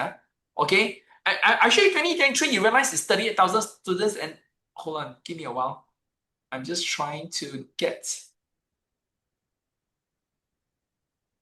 Okay, so right now it affects, but it is not like a lot of difference compared to the previous years. Okay, so last year, the reason why I brought 2023 is that if you were to look at 2021, 2022, 2023, it was around the same, 37 to 38,000. Okay, but last year, dragon year, 2024, 2024, it had a cohort size which is not so distorted. Okay, wait, let me bring it to you. Okay, so everybody, now I'm bringing this from the MOE website. Okay, so everybody has no idea why it is not so, it's still comparable. Take a look, 2024 Dragon Year, and you realize that the cohort size is like 41,000. So it's not a lot of difference. It's not so much compared to the previous Dragon Years, the previous generation. Okay, clear? So which is why the cutoff point is more or less still comparable, except for a number of schools, which is not too much. The reason why it's more comparable, because if you were to look at it in terms of the number, it's not a lot. It is just like 2 to 3,000 students more. Last time, 12,000 students more is really significant. Clear? Okay, so in that sense, and the reason why I said 38,000 is because for the last couple of years, 37, 38,000, no real change. But right now, if you have, let's say you got a baby just born, your cohort size has reduced drastically. That's why Singapore has a declining birth rate. The cohort size right now is 30 to 31,000 if your baby is born. That means if you've got a baby who are young, when they reach PSLE in a couple of years, the cohort size has decreased to 33 to 32. So over the years, it has shrunk. Okay, when it shrinks more, then your Dragon Year will probably not make a lot of difference anymore. Okay, clear? Okay, yes. Yeah, thanks, Alvin. Yeah, so indeed, for last year, there are a couple of schools that had that drop. So that's one thing to note in some pockets. So it's not across the board, across the schools, but for certain of the schools. Okay. Going back to what we were saying, right? So actually, as what Alvin has also mentioned, we in this period of time, actually, what y'all can already do is number one, be in terms of using our tool, and also what you have on, like, public sources, MOE webpage, and all as well. You can see over here, there's already a few things that y'all can do, which is number one, doing a custom network. So using MOE School Finder, using our Cher AI tool, that's where you can already explore the schools, right? Come out with like a listing of schools, cast the network, look at things like your location, look at things like the kind of programs and subjects that they offer, and use that as a way to then, okay, let's say you have this group of schools that you are interested in, then you can zoom in using like the school's websites, going for their open houses, right? So some of those are underway. Then that's where you can also get a sense of, the school's culture, the environment. Is there a good fit for the child? So I think that would be an area then, by first looking at the listing of schools and then zooming in on some of these schools of interest. That's where you can then build up for yourself a series of schools, I would say, like perhaps about 10 schools, right? So why 10, right? Given that the choices are less than that, it's just to build a bit of a buffer so that there's a number that you can work with, right? And then after that, you can whittle down from there. And right now, of course, you don't have your PSLE score. But what you can already do is you can kind of use an estimated score to look at that, right? So for instance, let's say your prelims overall score was at 13, and you feel that that's pretty realistic, that's pretty reflective, we can go with 13. But let's say you thought maybe your child didn't do as well as he should have. Maybe for math, he was always very strong, he didn't do as well. Maybe he would do better for PSLE, then maybe you can adjust a bit. So maybe your estimated is like a 11 or something. Then from there, you just look, okay, so based on the schools, what can I look at? What are the ones that I'm really interested in? And then build up this listing of about 10 or so that you can then work with, right, as you work towards your final choice list, right? So that's how we think about it. And as Alvin mentioned, there are different considerations, many different considerations really, like be it in terms of the distance, the CCAs that they offer, and if you are able to know more about the school culture, like be it from the seniors in the school, and also in terms of affiliation to junior college. So one thing you will note is that sometimes people think about that as well. So we did have a question in the morning where, they think about quite far ahead already. So they are thinking about to junior college already. And in junior college, actually, there's this what we call as affiliation points. Um, so essentially what you think about is essentially when you have a school that's affiliated to that, you also have some preferential status in terms of entering. So sometimes that is also a consideration for some people as well, right? And most importantly, also your ability and preference of your child themselves, right? I mean, the child does need a place where they can thrive, they can work well within, and it suits well in terms of their temperament, their personality, and everything also. So definitely, it should be a decision that goes together, right? When the both of you discuss together. And with that, then you can also see, so these are some of the things that we mentioned in terms of the things that you can consider when choosing a secondary school, right? And the other thing to note, this one we have gone through just now, right? So we have talked about because a lot of you were asking, so we front loaded this part a bit in terms of how that process worked, right? The whole thing that Alvin mentioned about the tiebreakers, about the choice. So we have gone through that, okay? And so this one we have gone through. Okay, so this part here, maybe we will talk a bit about that. But as I mentioned, in terms of the more specifics, when it comes to really like the choices of schools and everything, I think that's something that we will dive into further detail. Also, when you all have your scores anyway, because right now you also don't have your score, right? And what does that look like in terms of your choice listing? So, but the general principle to note here is a few things, right? No regrets move is number one. Utilize all your options. So some people say that, oh, but I'm very sure this is what I want. I think I can go in and that's it. So then they put like just one or two choice. But you can see the nightmare scenario is what if the trend moves against you? So let's say for instance you say, okay, for sure I can get in here. Maybe I'm like a 12. This is a 12. So I put two schools that's a 12 and that's it, done deal. No need to think any further. But you never know. Okay, worst of luck, those two trend to 11. You lose the schools, you have nowhere, you become the case where MOE just give you a school randomly, right, based on remaining spaces. So you don't want that to happen. So utilize all the places available to you. That's number one. Yeah. Yeah. Okay, and then the reason why I say this, the reason why we say this is that in practice, this is only possible if you got a score of 4, and 5. Anytime Mm, you got 4 and 5, this is okay. Okay, but anytime lower than that, you need to have choice. And the reason why I'm telling you this is that in the past, we got one student, okay? A good score, 8.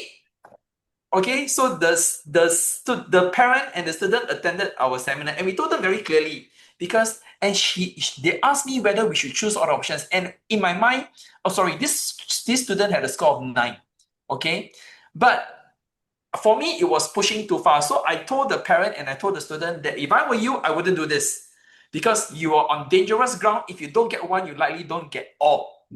And that was eventually what happened, which was pretty tragic.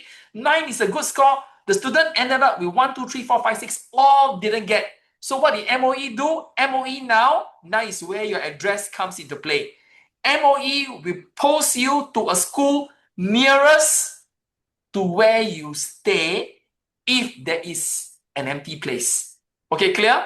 So they will keep on going. So straight away, if the school nearest to where you stay, that is where your address comes into play. They will post you to school where you stay if possible. If not possible, then they go further to the next school nearest your place. Okay, clear?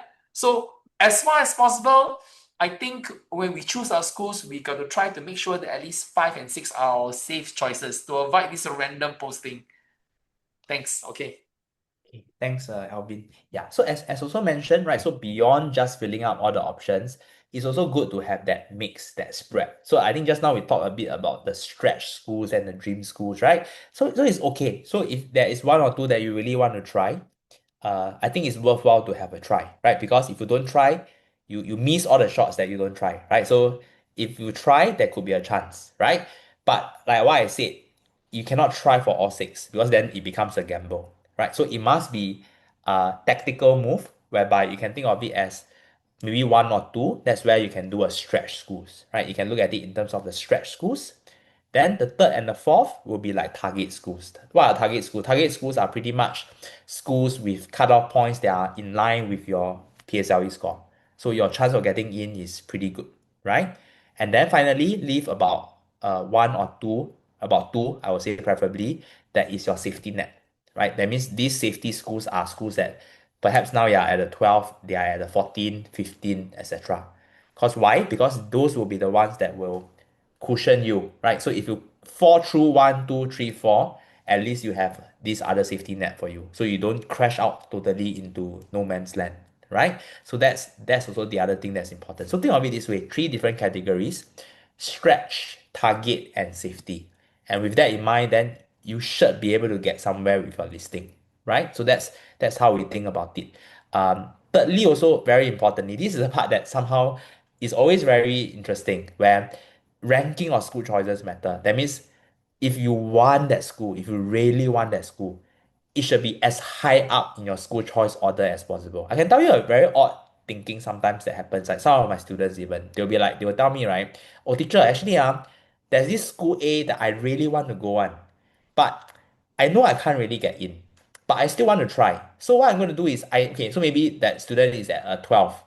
That dream school is at 11, So it's like a stretch, So she say, oh, I want to try, right? But I know I can't really get in. So to be safe, this one I'll put as number two, right? Then number one, I will put cut off point 12. That's what she did literally. And do you all realize the problem with that? The problem is that by default, she will just get her number one choice school, which is the 12th, right? She gets that, she will not get her second dream school because the dream school number one is a stretch school. So if you want to put a stretch school, you should put it right at the top. Remember, because the tiebreaker is going to come in. So you see, that's how we then think about it in terms of the principle, right? That a few things have to happen, a few things have to align for you to get into a dream school. Number one, the cutoff itself has to trend upwards, right? Such that, last time I was 11, now it's 12. So it's in line, you have a shot. Number two, if a tiebreaker comes in, that's where you have to beat out the other students. And the only way to do that is if yours was a choice one, right? If it's not a choice one, it's very difficult. So you see what the child did, what that student did. It's a very logical human thought, right? It's a bit self-conscious that, well, this one a bit low chance, so I put lower a bit. I put those with high chance further up first, but I still want to try. But this is not trying. By putting it further down, it's like you're wasting the choice away, right? So this is one example that I highlight is a very common example of misconception, right? And there are many of such examples where essentially if you do it, you are wasting the choice. So we will also highlight some of that during the webinar next week on some of these, right? So in short, I would say there isn't really that many right or wrong, but there are certainly certain things that are not so optimal, and there are certainly certain actions that would mean that you wasted your choice, and there are certain things that are pretty risky. So these are the things that we will try to also highlight next week as well, in further detail also, right? When it comes to the specific score ranges, and you can see from Alvin's example why there is that calibration, right? So 6 will be very safe for everybody, but I can tell you if you are a 4 or 5, I don't think there's anything for you to worry, right? So that's also something that again is dependent on your score ranges, right? So that's what I wanted to highlight here as well. Okay, and okay, so I have talked about this, right? The higher mother tongue part and the higher Chinese part. So I won't talk about that again. Okay. And finally, some common questions, right? So some of these, because of some of the questions that we answered, we have talked about it, right? So filling all 6 options, I talked about that. What happens if you are not allocated? We have mentioned citizenship, that will be the first tiebreaker. Okay, how to choose for affiliated, put as your first choice. Okay. Taking a third lang in secondary school, I did go into it in some detail this morning, right? So when some of the IP crop students also asked, the idea here is also just drawing from my own experience. So I myself actually I tried doing third lang in school, right? The very first time I went to Sec 1. But the reality is I was probably also one of the fastest to drop it. So I took Japanese and within 1 month I already dropped it already. So it's quite a good case study there in that. And I wasn't strong, I wasn't weak in languages. So I came in pretty strong in terms of my English and Chinese, right? But I realized I struggled with Japanese, right? So I didn't really have time to manage well. I realized that because of that, I just dropped it in 1 month. So the takeaway from that is that, it may not be something that work for everybody. So you don't have to see it as like, tick the checkbox that if I've done well, it must be one of those things that I must tick the checkbox and do. It doesn't really work like that. It really depends on the disposition of each person, the ability level with regards to a third language. So I have friends who same as me just drop. They realize it doesn't work, they drop. Okay. Ah, So right now I'm just being very candid with you, yeah. okay? Don't take mother language. I'm not even giving options. You only take it if you're really, really good. And the reason why is that we are speaking from experience. Now, if in case you do not know Weilun, Weilun is not your ordinary student. Weilun is one of the top students in RI in his cohort, okay, with 10 A1s. Very few students has 10 A1s. That was the pre-IP days. Okay, so it's one of the top students, and he won the Prime Minister Book Prize for English and Chinese. That means top in the whole country. So the whole idea is that why we always tell students don't bother, and this is also the reality. Practically 95% of all students will drop whatever school you go to. And this is also my personal opinion. When students ask me whether you should take, I said that if you really, really want to take, 2 criteria must happen. Number one, you must be super solid in your English and mother tongue. If you're not super solid, don't even consider. That's first criteria. Number two, if you're really, really interested in language, you do it offline. YouTube channel, free courses, just do it. Duolingo, do it on your own if you're really, really interested, because if not, it's going to affect your subjects. And that's the reason why many students drop. Many of them do not believe me when they take it. Okay, now what types of mother tongue you can take depends on your grades. The lower the grades, the better the grades, the more options you have. Okay, the higher the grades, but generally mother tongue is given to a certain percentage of the students based on their PSLE score, the top 10% generally. No, it's not top 10%. The top 10% is for higher mother tongue. Okay, so the top certain percentage eligible. So don't view it as something you really have to take. So if people ask me, I always give them this criteria. So my recommendation is that don't bother unless you're super solid in everything. Okay, yeah, that is number one. Okay, I want to answer a couple more questions, right? Wait, when a couple of questions which I think, okay, this is a very common question which I want to share, because many parents ask that if you go to a dual track school, what are dual track schools? Weilun, you've gone to the dual track schools, right? We didn't really, not for the night, because it's the IP related. Yeah, but it is Yeah. still related. Why? Because it is the Yeah. O-level track. Yeah. Okay, so Here it's is. very important to show that slide as well. Okay, something to take note. Okay, do you Okay. happen to Yeah. have the slide? Yes. Yeah. Yes, The okay. We the want to the show you list the of dual dual track track slide schools. because this is Yeah. also relevant. Mm. And why I say relevant? Because some of the O-level schools, their scores are actually the same. Like CHA Statistics is also 7. Do you understand? 7, 8, Mm. depending on the year. So some of these can be pretty competitive. William, you want to show the dual cursor? Yes. Because Can. I want to Give me a talk minute. a little bit about this. Yeah. Can. So they are not so clear cut, and I am going to give you our frank advice, okay? Does it matter whether you do IP or not? Okay, so now I want to ask everybody, what is your main motivation for doing IP? So I want everybody to be clear about why you take IP. Okay, so I want everybody to have an idea why you take IP, and there's a reason why I say this. Okay, Weilun was one of the top RI students. I was also one of the top RI students in my batch because I was an RI scholar. But so we all took O levels. Okay, we all took. My time was a long time ago, 1988, when I took my O levels. Weilun is younger, 2003, is it? Yeah. 2003. Yeah, so I'm 15, 16 years older. So I want to take a look at the IP and SAC program. So when it means the dual track, that means you have the option of doing IP and O level. And some of these schools, the cutoff, depending on the year, can be the same. Can be the same or just 1 mark higher. Does it mean that IP students are stronger? No, it doesn't mean that. Okay, it just means that the cohort is quite competitive. So, but the reality is also this: if you really want, if you are in a dual track school, the chances of you going into the IP is higher, 100%. This year, do we have other students? Every year we have students, okay, they want to transfer. Ultimately, it's their choice. If they want to transfer, by all means, go ahead. But if you are not from these schools, I will tell you the number of places is just probably around 5 or 6. Clear? So this year, we've got students from our students from Anderson, our students of Chun Ching High. They did well in their O levels. They did well in their sec 2. They came to us for advice. We guided them how to do it, and they got in. So they got into schools like Victoria IP, SJI IP. But it's very competitive, okay? So because you're competing in the whole of Singapore. But my point is always this. So we all need to be clear. Why do you want to join IP? Does IP mean that it's a better school? I will tell you the answer is not necessarily. What we can say for sure is IP is a more competitive system. Okay, but it doesn't necessarily mean that it's good for the student. I say this because if you think that every student who goes into IP is a super student, you're wrong. I can tell you that every year there is like 30-40% of all students, RI, RGS, whatever, who do very badly. Okay? Everything is depending on what you want in school. And if you get a good O-level grade, you get 8A1s, I dare say you get 8A1s in the O levels, you're probably better than 90% of all RI of all IP students. This is my frank opinion, okay? Yeah, because you need to get the basics right. So IP it's not necessary, and IP varies from some school. And I can also tell you for sure, there are some IP schools where the syllabus is simpler than O level. There are. You may be surprised, huh? But there are. I know because we see these students all the time.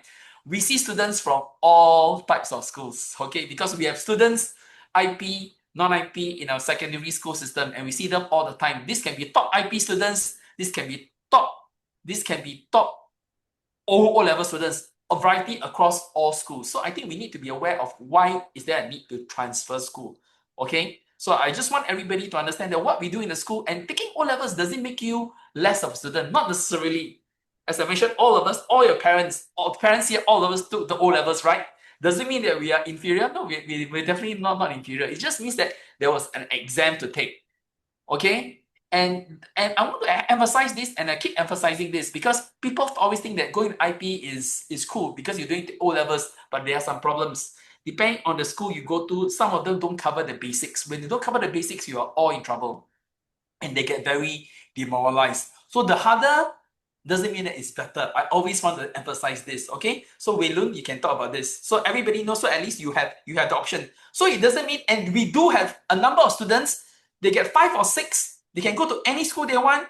I will tell you, they go to Ahmad Ibrahim. They go to many other schools. They go to Swiss Cottage. They go to Bukit Panjang when this cutoff point is way higher. So we need to understand that there is a range of students. It doesn't mean that you get a school, you got to go to IP. Everything is your choice. Okay? Cool? Yes. Thanks, Alvin. I think, yeah, I think there are some related queries with regards to IB and IP as well. I can share a little bit on that, right? So we did mention a bit in the morning as well, but with regards to the international baccalaureate, Wait, actually what hold happens on, is, wait, Look, sorry, I just want to yeah, part about, because can you give some information on IB? This is a very common misconception. Now, correct. everybody take note. Sorry, this is Ah, everybody take note. We just want to clarify because it's a very, very common mm, misconception. mm, There is no, what we are saying, IP is for IB. IP leads to 3 programs. So there is a very common misconception. Teachers of IP versus IB, wrong. IP is integrated program, means you don't take the O levels. Okay, this is a very common misconception. IP, you have 3 paths.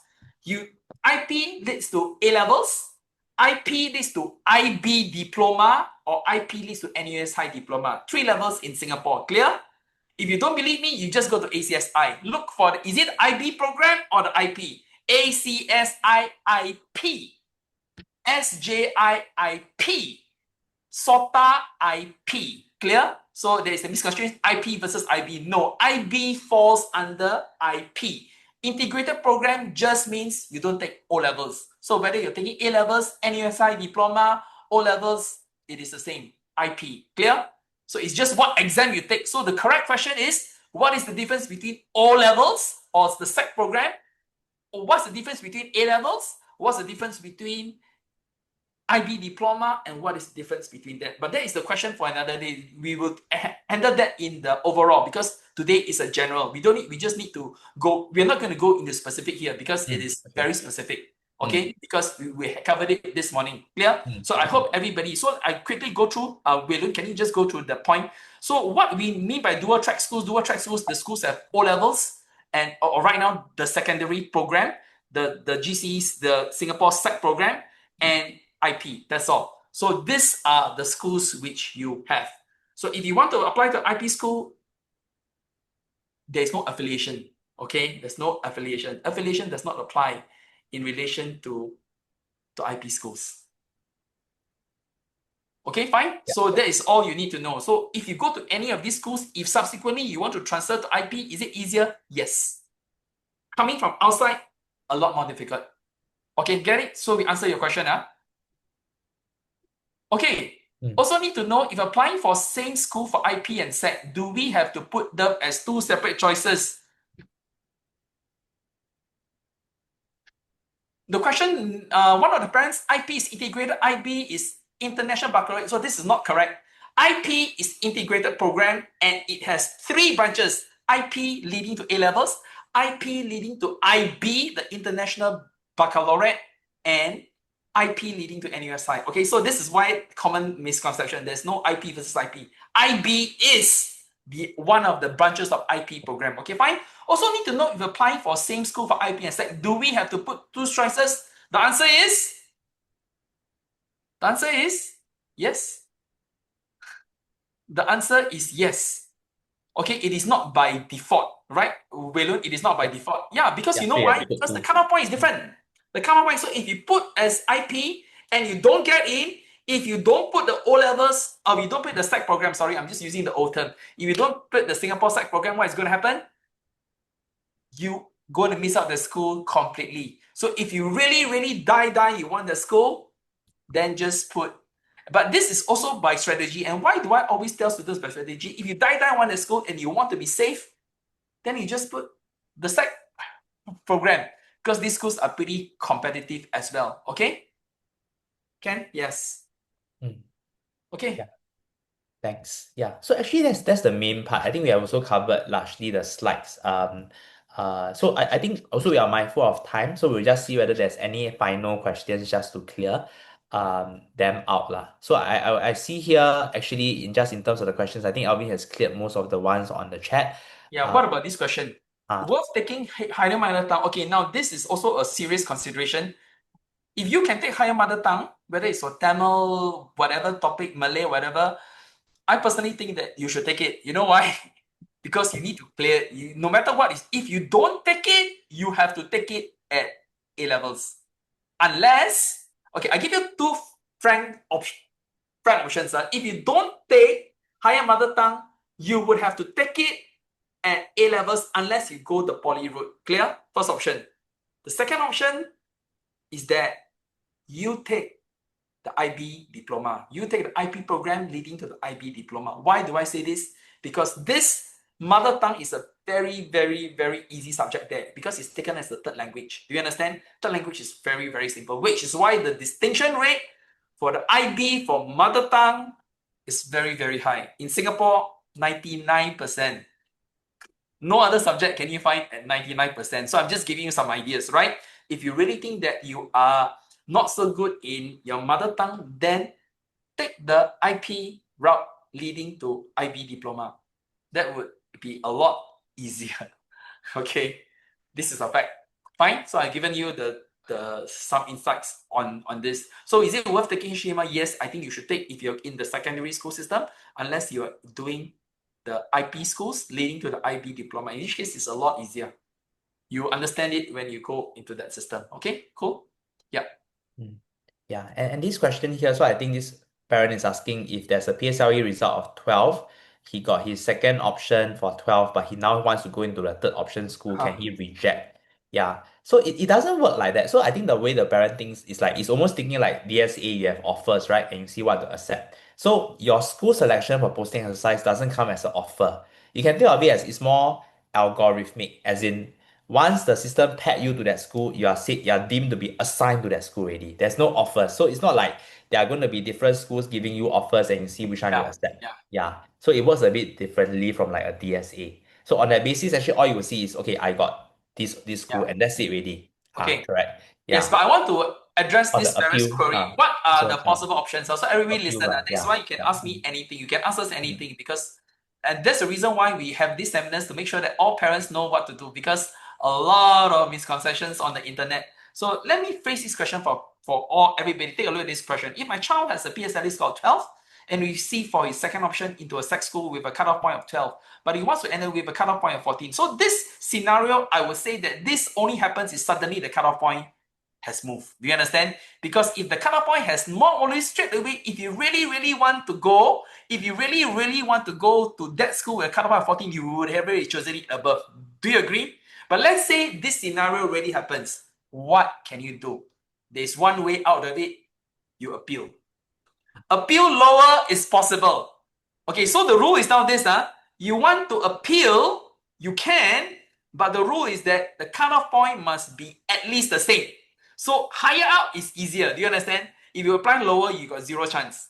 Clear? So let's say, for instance, you got 12, you want to apply to a school with 11, you got no chance. They will tell you, even if you try applying, they'll reject it straight away, because this was the MOE ruling which came out 6 years ago. In the past, they can, but MOE clamped down on this. Okay, limit. So you must be the same.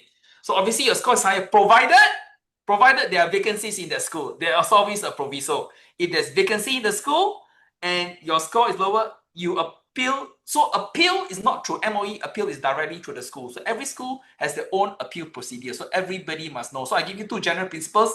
if you want to apply to a school on appeal, you have got to minimum the same score. Clear? If you have a higher score, you can't appeal. They will reach out. So same score or high or lower, then can. Lower, I mean the PSL score is higher. Clear? Then, but you got to appeal by individual school. Every school has their own different application form. So this is the only time where it's decentralized. Can? Yeah, can. Thanks. And so this question here is on affiliated school. Is it good to keep it as sixth choice so that you have a safety net at the end for backup lah? So as mentioned, the affiliated school, the affiliated scoring only kicks into effect if you put it as your first choice. So if you have put it as a sixth choice, then you lose the affiliation advantage.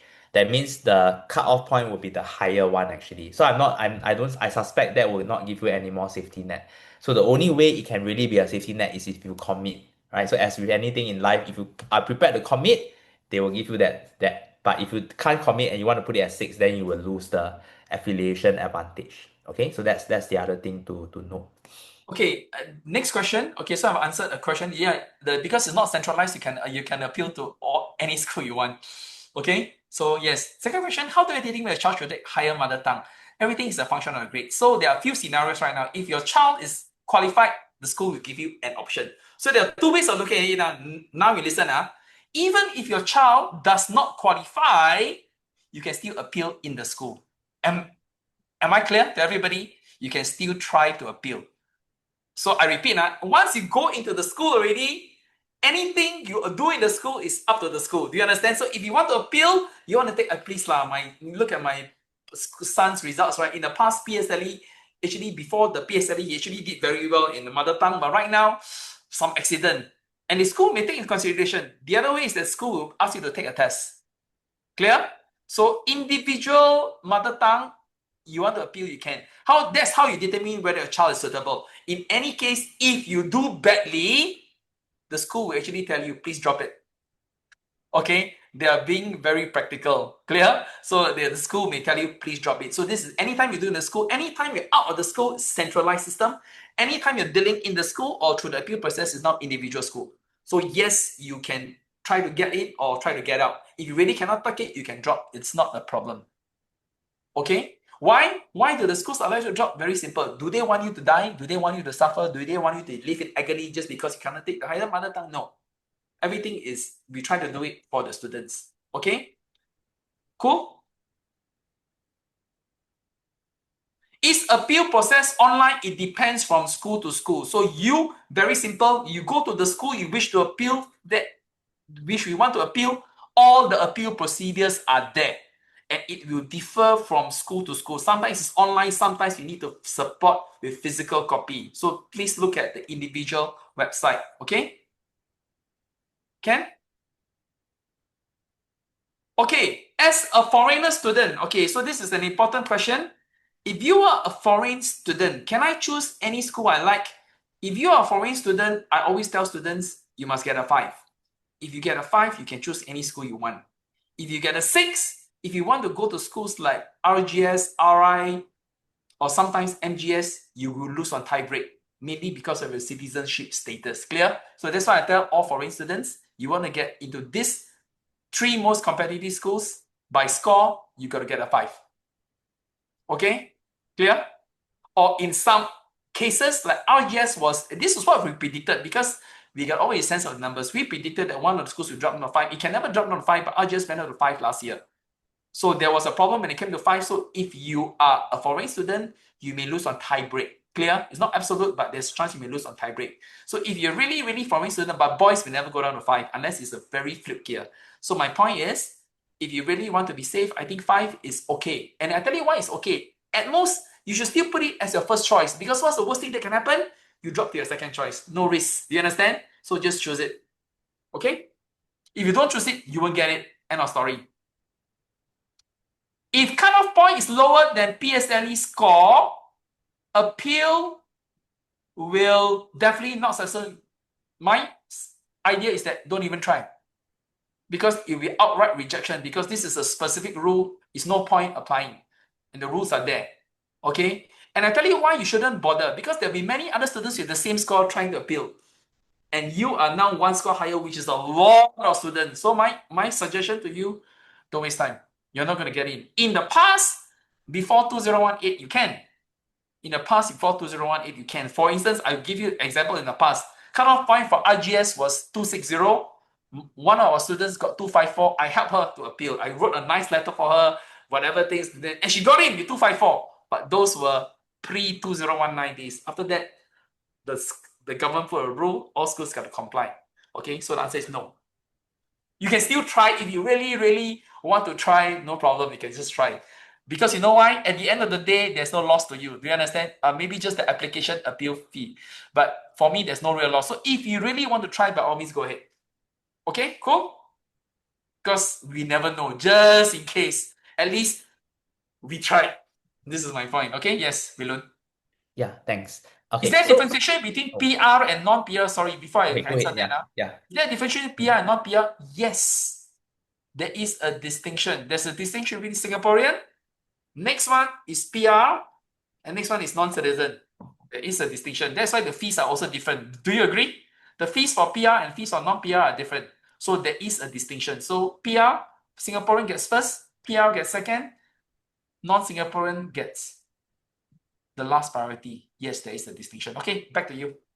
Okay. So the last few questions. Okay, there's one here on when do you usually get school choice results? By mid December.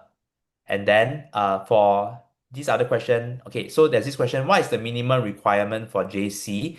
Must it be all five G3 subjects? So that's right actually. So as you all will know, for your cohort as well, now we have moved to a L1 R4 system. So it's no longer like the past. The past is L1 R5. When you look at secondary school exams going to JC, right? You take one language and five subjects last time to contribute to the raw score. But right now, MOE has changed that. It becomes L1 R4.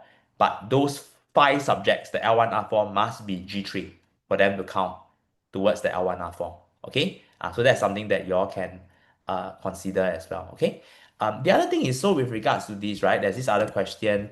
If the student is posted as PG3, does it mean he can only look at cut-off points under PG3? Yeah, that's right. So if it's under PG3, you cannot look at others. You cannot go in on the basis of a PG2. Okay? And likewise, if you look at this particular question here, right, from this parent, so that's why this particular question, there's a bit of a misconception. So if everybody look at this one, right, if my child has a score that cannot enter the school for G3, can I choose the school for G2? So you see the assumption here is that we are thinking is there's two paths, you see? So that means if I cannot go G3, that means that can I go G2? But the consideration is, remember very importantly, your choices of schools you cannot mix. You cannot mix PG2 and PG3. In fact, for many of your score ranges, it's already determined for you already. So that means it's already determined for you, you are PG3, all your schools will be PG3, right? Or if it's determined for you, it's all PG2, then it's all PG2. There's only that two score range that I talked about just now where you can choose, right? You can choose between the two or the three. But again, same thing. Once you choose, that means once you choose it's two, that means all your choice of schools must be under two. It cannot be a mix of three and two. So for this parent, my answer to you is that you can choose for G2, but that means your entire school list must be on posting group 2. And you must also check that you are okay, you are able to enter via posting group 2 based on your score range. Okay, so that's the other thing as well. Okay.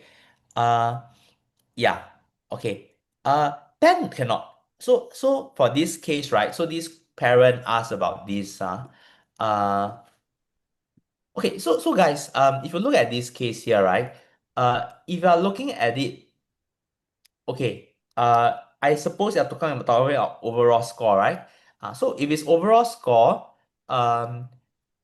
this will be by default PG3 kind of a outcome. So you are at 10 and 9 is actually very competitive PSLE score. So by default you are in posting group 3 actually. Right? So you are not going to be in the posting group 2 cohort, you will be in the posting group 3 cohort. Yeah, usually when if you are thinking about okay, can I downgrade to a more less demanding level, when that usually happens is when you go to the secondary school itself. So usually when people go there, they try the G3 subjects, they realize they're really struggling for one reason or another, then there is scope for the school to discuss, okay, maybe is it possible for you to downgrade to less demanding. So likewise, right, I told you all just now, there are students who take mainly G2, but take one or two G3 is possible. There can also be cases, but this one is usually also a bit more rare actually, that they take a lot of G3, but some of it they can take G2 if they realize they can really cannot cope. They can also move to a less demanding level, but that one is not as common. Okay, so that's the other thing. And in part why is because of all the implications, like what I said just now. If you want to consider, like for example, JC route, actually the JC computation for L1 R4 is based on G3, right? So these are also things that you will have to take into account as well. Okay, yeah. So that's that. Um, okay. Will the cutoff point for this year be available for everybody to see? Yes, at some point. But again, it's for the whole exercise to finish first, right? So you need everything to finish. All the points are set, then we know. So all of it must be wrapped up. You all must all know your schools for that to actually happen. So it'll take a while actually. Yeah. It will take a Not most. while for it to Yeah, be wait, go ahead. publicly Sorry. Yeah. available. Okay, For it it will to be take a while for available. it publicly available. Yeah. That's when they put it in the website. But if you really, really want to know, you phone the school because the Correct. school would have the cutoff point. So let's say, give you an example. Let's say you want to go to Swiss Cottage and your son didn't get in, and you want to know, you can call the school. Okay, but they will be inundated with calls. So that's the only way. Okay. Or sometimes, there's a reason why I say sometimes, because this is not a standard system. Sometimes the school will post it on the website. Why they post it on the website? I tell you why. To prevent unnecessary appeals from going through. Do you understand? So for some schools, that's why I say it now varies in parent schools. So you must go to the respective school. Sometimes they post, they said that this is the appeal process, and if you don't have this score of, let's say, 12, please don't apply. Do you understand? Sometimes have. That's why I said, first of all, you go to the school website, check to see whether it's posted. If not, go to the appeal process. Sometimes they post. I'm telling you from experience, okay? But if not, they don't post, they got caught. And why do they post it? They want to prevent unnecessary applications. Do you understand? Number one, prevent unnecessary applications. Number two, prevent unnecessary calls, because all the calls will start coming in. Okay? So these are the two ways which you can get to know. That's the only way. Then there's sometimes we do know from all the other schools. Why? Because we got many students going to different schools. That's why we have a sense as well. But as I mentioned, what matters is what you do in the school. That's really, really important, and we can't emphasize that enough. Okay. Yeah, can. Thanks. Yeah, so I think we have talked a bit at length about the appeal. I think there's one more question. I think generally the rest we have addressed. There's one more question with regards to the MSAA, right? Our Mind Stretcher Achievement Award. So just to share on that particular portion as well, that actually for our Mind Stretcher students as well, after you have gotten your scores, also do submit the results, and the reason for that actually, if you look at it here, just to share with everybody, is with regards to the Mind Stretcher Achievement Award itself. So let me share my screen. So actually every year, right, on an annual basis, actually what we do as a way to really motivate our Mind Stretcher students, we actually issue these awards, right? The Mind Stretcher Achievement Awards, on the basis of number one, their academic performance within the PSLE itself, right? Based on the PSLE scores. But beyond that, also, we do have these special awards on the basis that we recognize academics itself is not the end all and be all, right? So there are other things, right, that we want to celebrate of the students, be it like best progress awards, like showing academic improvement and resilient mindset, or even like special achievement where they have excelled in like non-academic areas, or they have really exemplified exemplary character. So these are some of the things that we do recognize our students for. But what you all can see here is on the left side, actually, in terms of this PSLE score part, once you have gotten your scores, if you were to submit that, that can be the basis by which, we can also assess for the disbursement of these awards also for the Mind Stretcher student, right? So this will be the link here. I think Sweat you can also help to just post that in a chat, and then you can submit over here too, right, for our students. Okay, so it's just to take note, because I think some of you have asked about that. Okay, yeah. Okay. So Yeah. Sorry, yeah, one final question, right? When yeah. will you receive the results of the posting? Okay, so the two questions here. When you receive results of the posting, in Mm, which case when will the appeal be successful? Okay, results of the posting, you usually get it 4 weeks after the PSLE results. Okay, 4 5 weeks. Okay, so you're gonna get the results sometime in usually after 20th December. Clear? Around 4 weeks or so after the PSLE results. Then after that, you got a couple of days to appeal if you really want to. When do you get the results to appeal? It depends on individual school. But most of the time, they would have to wrap it up by the first week of school. Clear? So if your appeal is successful, definitely you have to hear with them within the first week after school. It may be when after school reopens, but maximum of 1 week. If you don't hear from them, that means you don't get the chances already. Okay. So when will you know? By the end of the first week, very, very latest. It really depends on the school. When do you know whether it appeals successful? It is a market supply. Everything, it depends. That's why you need to submit other things. If the cutoff point is the same, then they're going to look at other things. What you do in the school, primary school, what is your particular CCA, whether you're strong in this subject. That's where all the individual tiebreaks for that school comes into play. That's why you need other supporting documents. But for me, don't be too bothered about this. Okay, if you get in appeal, great. If you don't get appeal, please make sure that you start from scratch in your secondary school. It's what you go into school that ultimately matters. Okay, and I say this with utter conviction. Okay, yeah, I say this with utter conviction. What you do in the school that matters. We start on a fresh page, PSLE is passed. Now we start on a fresh page, then attitude is everything. Because the reality is that many students are addicted to social media, gaming. You just do that a little bit more, you can actually do a lot of things. Okay? Yeah. Yeah, thanks. And MSAA, I think some of you asked secondary also. Yes, we also have for secondary, but just that the secondary results not out yet lah. So that one will come later. Yeah, so the Yeah. So PSLE the one is first. so the question is that if you attend a PSLE bootcamp, yes, by all means, you can submit for PMSLE because all students who go through our route, we try to inspire them as much as possible. Yes. Okay, so yes, bootcamp, please apply. Oral bootcamp, Chinese bootcamp, Manchester PSLA bootcamp, please apply. Okay, and you let us know about you because it is a journey for everybody. I'm not too sure whether you watch our NMIOC. Many students, whatever the school, now become fantastic speakers. It's part and parcel of the learning journey. Okay, Ken. Yeah. Yeah. So yes, so 18 or 19, because this year, yeah, 18 or 19, that's why I say in some exceptional years, it will be like that. So it give you a couple of days to appeal. Okay, so it's around, yeah, so 18, 16, it's around three, yeah. About there, lor, about like what That, Alvin mentioned. yeah. Yeah, if you count from there, it will be So around. buying of books and uniform is after secondary school starts. Okay, usually you got to buy it before because unless you want to appeal. But appeal is anybody's game. So whether you like it or not, I think you should buy the school uniform first. Okay, this is my point because you got no chance of knowing whether the books you need to buy. Probably not because the books first 2 weeks is probably orientation, getting to know your CCA. So not necessarily to buy the books first, but after that you have to buy. Okay, fine. But uniform is a must.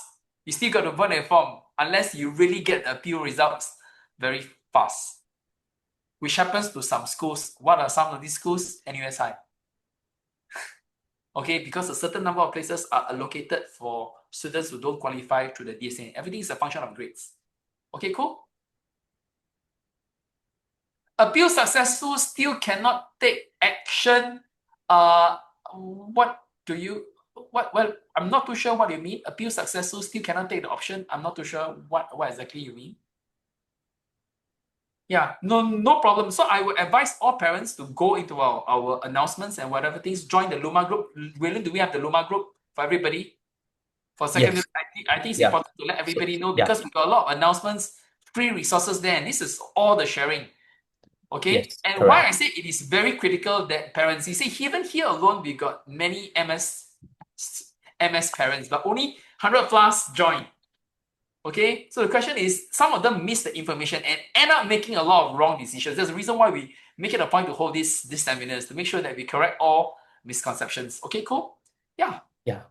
So please join this group this is on Telegram, is it, or what? Yeah, so the Luma group is actually a group where we post all our events, webinars, workshops, and all as And, well. and, So and yeah, practically all our resources are now free, because we correct. believe Yeah. sharing resources, it doesn't matter whether you're a MyStructure student, it's free for everybody. Okay, it's free for everybody, only except when it comes to the more intensive bootcamps. Other than that, all these resources are free, whether it's for speaking, compo, whatever. So please make sure you avail yourself to all these resources. Okay? Yeah. Thank you. Okay, Ken, thanks. Yeah, so thanks everybody. And as mentioned, do keep a lookout, be it on the Luma and also very importantly on the guide, the link that we sent just now on Cher AI, because you can see over there all the whole posting of the events that we have from next week, when you have your results, right? So do use the site, go through the tools, submit your results, and also sign up for the specific strategy workshop that you'll be interested in. So next week also it will be me and Alvin, so we will be working through some of these and to continue to answer your questions as well. Okay. So with that, right? So we hope that tonight was beneficial for you all. And again, right? So the next week will be a big week ahead. So good luck with that. And anytime there's any questions or anything, we are here to help right throughout the week. Okay. Yeah. So with that, yeah. Thank you very much, everyone. Right. And have a good weekend and a good week ahead. Right. So thanks everybody. Yeah. And thanks Thank you. Alvin for joining in too. Thank Thanks. you, listening. Thanks.